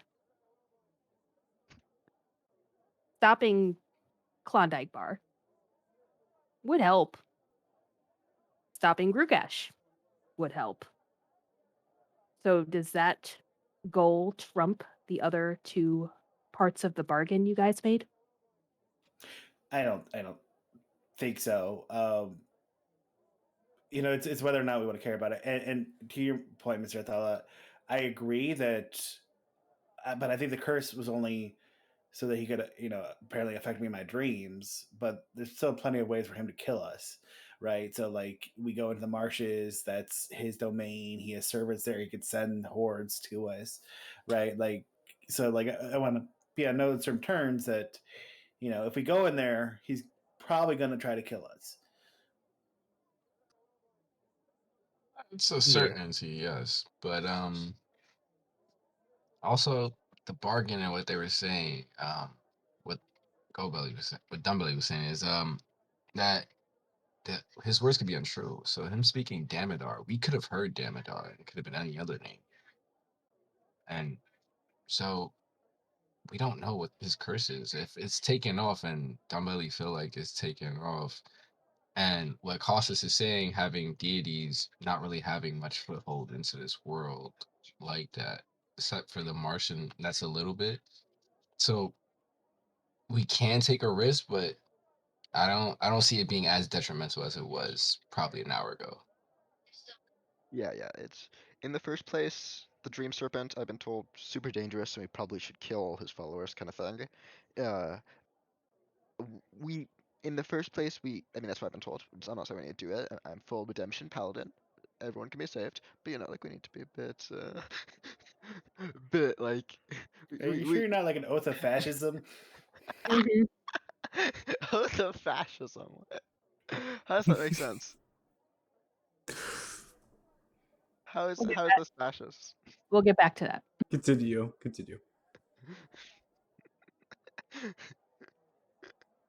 Yes, but So it does seem like in the first place we shouldn't trust him, and that we should, in the first place, if we don't betray him, he's gonna betray us. That's the vibe I'm getting. And well, I mean, like that's the feeling I'm getting. And if we go to the motion unveiling first, we might be able to get in there a little bit before we actually start actively like trying to handle us. And just I think we should just go into the marshes prepared, not unprepared, but prepare as much as we can. Go into the marshes, try to handle it quickly, and get out. Don't spend much time in there though, because again, he can intervene. So maybe as much reconnaissance as possible before we go in, so we know directly where to go. yeah, look, like I appreciate the concern for me, and I know if you people believe whatever they believe in, and I just I feel like these deities, even the gods to a certain level, they're all just slightly more powerful versions of ourselves. They're storytellers like anybody else. So why wouldn't Orsivis or Grugash or Ilana or Paxina or any of these people that we walked into tell the story that they need to get what they want accomplished? I know what we need to do, which is stop Damodar. So why don't we do what we need to do? And it's my risk. I'm taking it. And um, it's my life in the balance. And I wasn't dying when you guys made that deal. Just holding on to a stupid axe. I'm okay with taking the risk. Same. Sounds like we're kind of back on track with getting this here giant dragon head carted off back to my home. But should we still go back up to Athema and study up a little bit more? Maybe get some Remember more this. info. We'll be careful. Possibly hear something more about this deal with the Raven Queen or something. 'Cause Deal it with the seems Raven kind Queen. oh yeah, you missed that part. Yeah, Well, Arceus kind of made a deal with the Raven King, supposedly. It's more in this book. I should read it.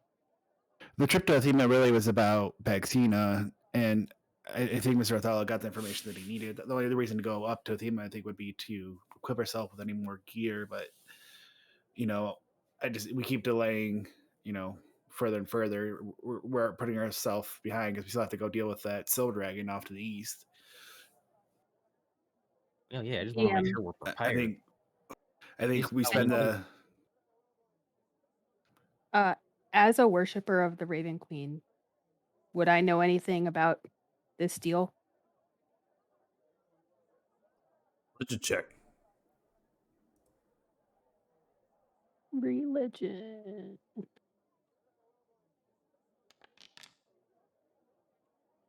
10. No, you do not.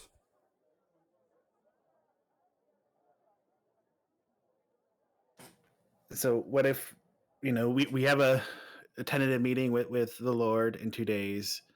We're gonna meet with the commander tomorrow and Mr. Athala and whoever else. You guys spend as much time you can pouring through that tome figure out what we can. We meet with the Lord. We set those things in motion, and then we head out. Yeah, I agree. I don't think we should waste a lot of time if we're gonna head to the marshes and do what we're gonna do. I think we should do it with haste. Yeah, my concern here is to do what we're gonna do. I mean, last time we took on a dragon, we had a team of giants and some kind of ice god's blessing. I mean, do you guys know how to take down a dragon on your own?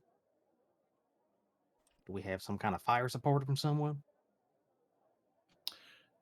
Yeah, I think well, I don't know what you guys learned, but just from what I know in the stories is you gotta either make them have a way to get them to come to you, or for you to get a way to go to them. So the ability to fly would be great. But that is not wrong, Joe. So I don't know if there's any hunting, study information you can do or reconnaissance over the next 2 days. But Suppose so. I could Um, probably help you with that. not to mention when we meet with the Lord, we can, not we're not trying to leverage into coin or something, but just let him know that we're going to face another one of these dragons. That if he has anything to help us or any information, if any of his court or whatever, yeah. Yeah, we'll do and not to whatever. mention some of those mages might still be. I don't know if they're still here or if they left. They might be, a source of information on fighting dragons. Yeah, we'll see if I can find one. Shall we reconvene later tonight at the tavern? That's, Yeah, sounds I'm alright. hungry again. I mean, it is evening when we're getting to pretty, we're getting late. Yeah, I think let's call it a night. I think we did a lot, and then we'll do it again. Pick up here with our meeting with the commander in the morning, and then go our separate ways to gather information. Sounds like a All plan. right. yeah, sounds good. So, heading back to the tavern to get some more food and then get some rest.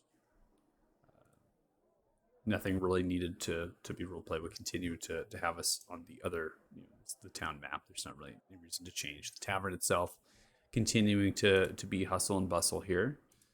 Has somewhat of a large, medium-sized crowd beginning to form, so that is kind of beginning to grow in sorts of sound here. There are nobody from the mages or the Justicars in here. So if you're looking for those, you're not going to find them. There are a plethora of dwarfs, particularly those of Clay and Gilgal, the soldiers, right? That they're here. And they are drinking and singing different songs and whatnot amongst themselves. There's also a few Farron soldiers that are in there drinking with them, cheering a good fight, good combat, right? Good battle. Going over different stories. Did you see that one? Did you see how I killed it? That type of deal. You really sit down at your table, finding some space. Yaddir gets you your food, and then you're able to climb upstairs and go for a long rest. If there's anything anybody wants to do before that, just state so. But not, you can all just take a long rest. I would like to inspect the Bane of Arathun. Not specific. I'm not trying to fix it, but I'd like to see if there's any ways that I think it might be able to be fixed. I knew we Yeah. have literally 12 minutes left till 8, and I knew it. I knew there was gonna be one time, Lucas, you're gonna do it. You know what? That's fine. Roll a Smith's check. Roll Smith's tools. So go to your tools and then roll. Like how? Like I want to get like an idea of how I could fix it, possibly. Like it's Bardic inspiration provided. So roll a d8 in addition to that. okay. Thank you. So, Smith's tools. Smith's tools. How would I even? Is that? And enhance ability, you get advantage. It's nah, no guidance. So how would I even roll with that? Actually, just do I use the item? Yeah. You just go to your inventory. You can see to the left of the item is a little thing there. So And then it go ahead and enhances roll ability it. says roll. Sorry. Yeah, roll it again. 'Cause you have advantage. Ah, This is pretty good. I like this. 11. Then roll a d8 for Bardic inspiration. D8. I just love how Lucas is like moving his entire head just to see like the I screen. cannot find where the dice are. They're at dice- the bottom of Bottom chat. bottom right. Ah, Bottom man, right, the dice tray. Okay, I'm stupid. Yes. Oh, you're good, Lucas. There You're we not go. stupid. All right, comes through here. Got a That's 6, a nice. total of So- 17. That's still really high, provided the support from your party. Okay, I So, rolled 5 dice with advantage. using your Smith's tools to investigate the weapon. The weapon is in dire need of repair. It stands out to you that one swing of this blade in the wrong place will mean that the blade will completely shatter, be unrepairable. What requires on this blade to repair it is some magical means that you do not have or possess. Require you to seek out someone that has that. Not someone like a blacksmith, but someone that is, well, an artificer perhaps. Someone that is skilled in creating or forming magical items. Maybe even taking to a magical shop. Not one here, unfortunately. Can I tell how difficult it'd be to fix the magic, or just that I need magic? You just need magic. I would say that as far as difficulty is concerned, it would require very expensive and difficult to find reagents. Okay. Welcome. I would like to go talk to Yadir. Oh, Get some tales about this Golden Hand group that he was okay. sailing with. All right. I mean, I figure we don't Yeah. have much time for serious things to be accomplished, so we might as well go out with All right. I guess this Local will. color? Yeah. I guess. So also Yeah. interested in that. You're interested in that as well. Yeah, because I was on the striker for so long. Do I Yeah. know anything about them? Go ahead and make an intelligence check.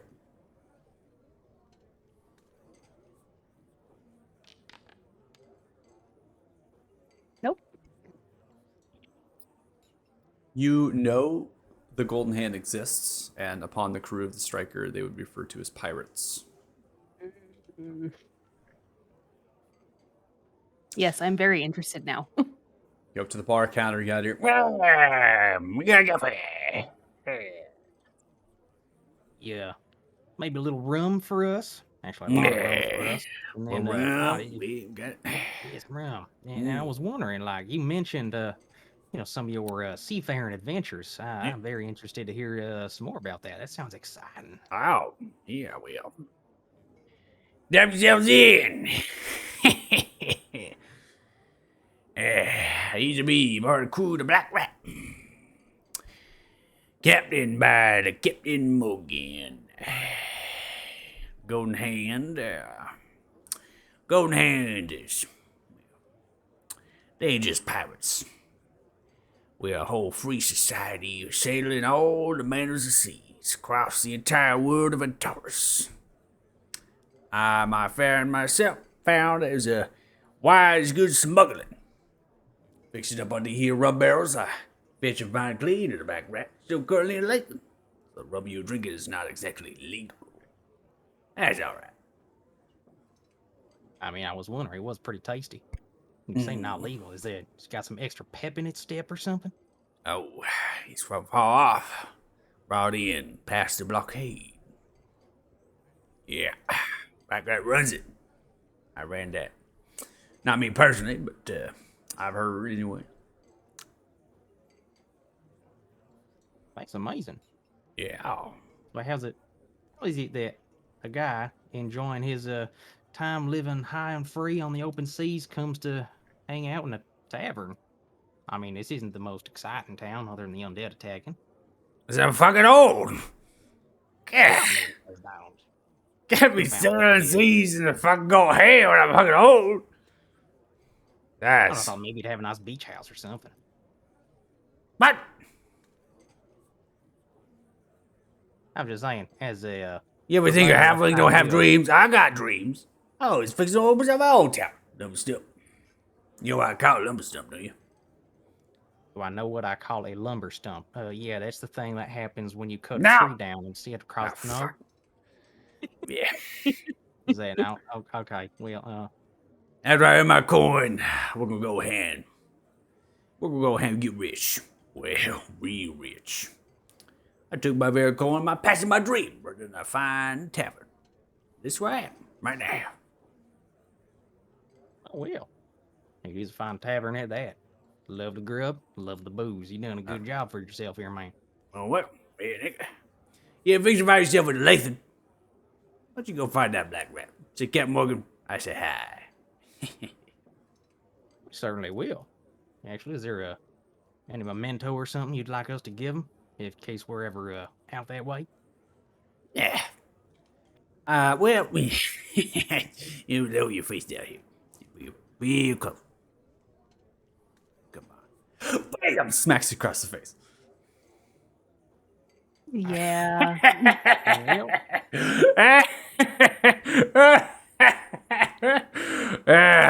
That's what I fucking understand me. God damn. I guess I deserve that. Good thing this rum is so damn tasty, I can't really feel it. Yeah, you do it. Well, shit. Thanks for your time, man. It was mighty interesting. You're more welcome. Anything else you want to know?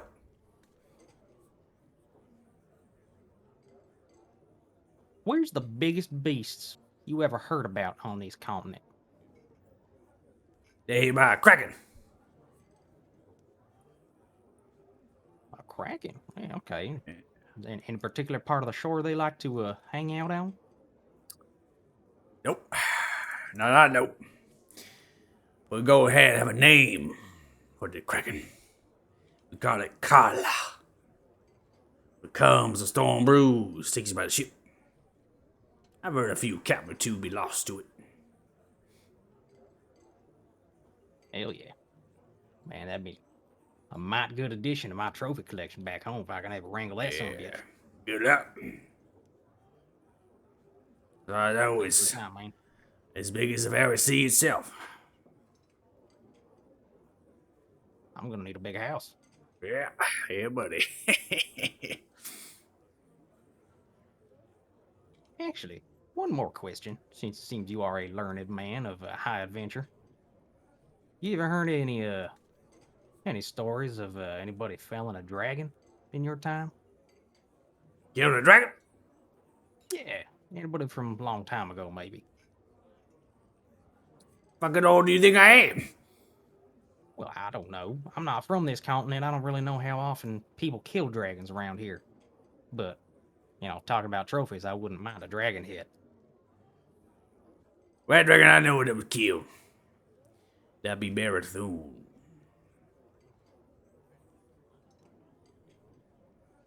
Played by some wizardy hubbubba. Bubba Bubba's about right. Gold Hat had a plate. They don't tell you that in the history books, nope. How do you think they fucking landed the Isle of Beer? Golden Hand.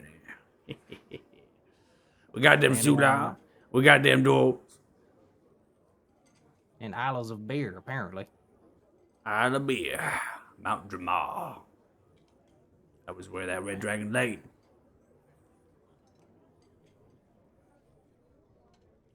And there's the whole island's made out of beer? It's No. a name. It's a Yeah. name. But I wish. It would be nice.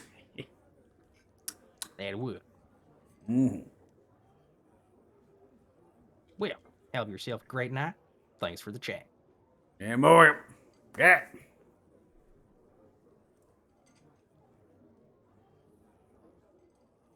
Okay. Anything else?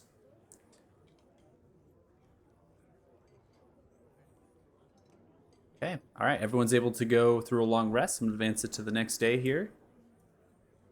And kind of have it probably pretty early in the morning. You're able to rise up since you've long rested already this day. Kind of just getting your a decent sleep in, getting your rest, and waking up in the early hours, potentially for a meeting with the commander. We are going to go ahead and kind of pause and wind down. So, it's a good point to end the session here. You all have been given a lot of information to digest from numerous amounts of sources. So it's definitely going to be something you'll have to kind of work through in your mind. So I'll be taking some good notes. I'll probably be typing up a lore posting for all this information that's been provided. So you have a good something to work off of. One thing I will state as we end the session here and from the lore is that there is a lot of intertwining with some of the stories. Just like what David was like saying was that you're hearing the story from the person's perspective of their own, right? So one thing in this game, in this world, the way my style really is in general, is that everyone has their own perspectives over something, just like in real life. And I'm never going to give you the same story in like from just the other person, unless it's wrote in some tale and things. It's up to you as players to really figure out what is true and what isn't, and maybe what is the same, just told in a different context. And that was kind of something that was, I imagine you're able to get, that was starting to happen, right? With some of the things, Priest Dumley, to now with Costas, to the scripture book, you have things talking about Orsivus. And so all these dynamics are coming to, and it's really up to you as players. And that's the beauty of the game and how I've wrote it, right? So it's definitely something you all get to experience here. So don't feel frustrated or frowned upon that it's difficult to understand, or maybe you're getting kind of bogged down by it. Just try to do your best to kind of pierce through it, and then I'll aid you with the lore and all of that. All right? I'm going to calculate experience for you all for a job well done, role play wise, and gathering information. So give me one moment while I calculate the rolls and other bits and pieces of information. Okay, so Finally. what do we think? We know the cause, but do you guys think we now have a better picture of what's going on? So like we can go back to the commander and be like, okay, we know what's going on. Or do we still want more info? We have enough to tell him that we haven't finished our job.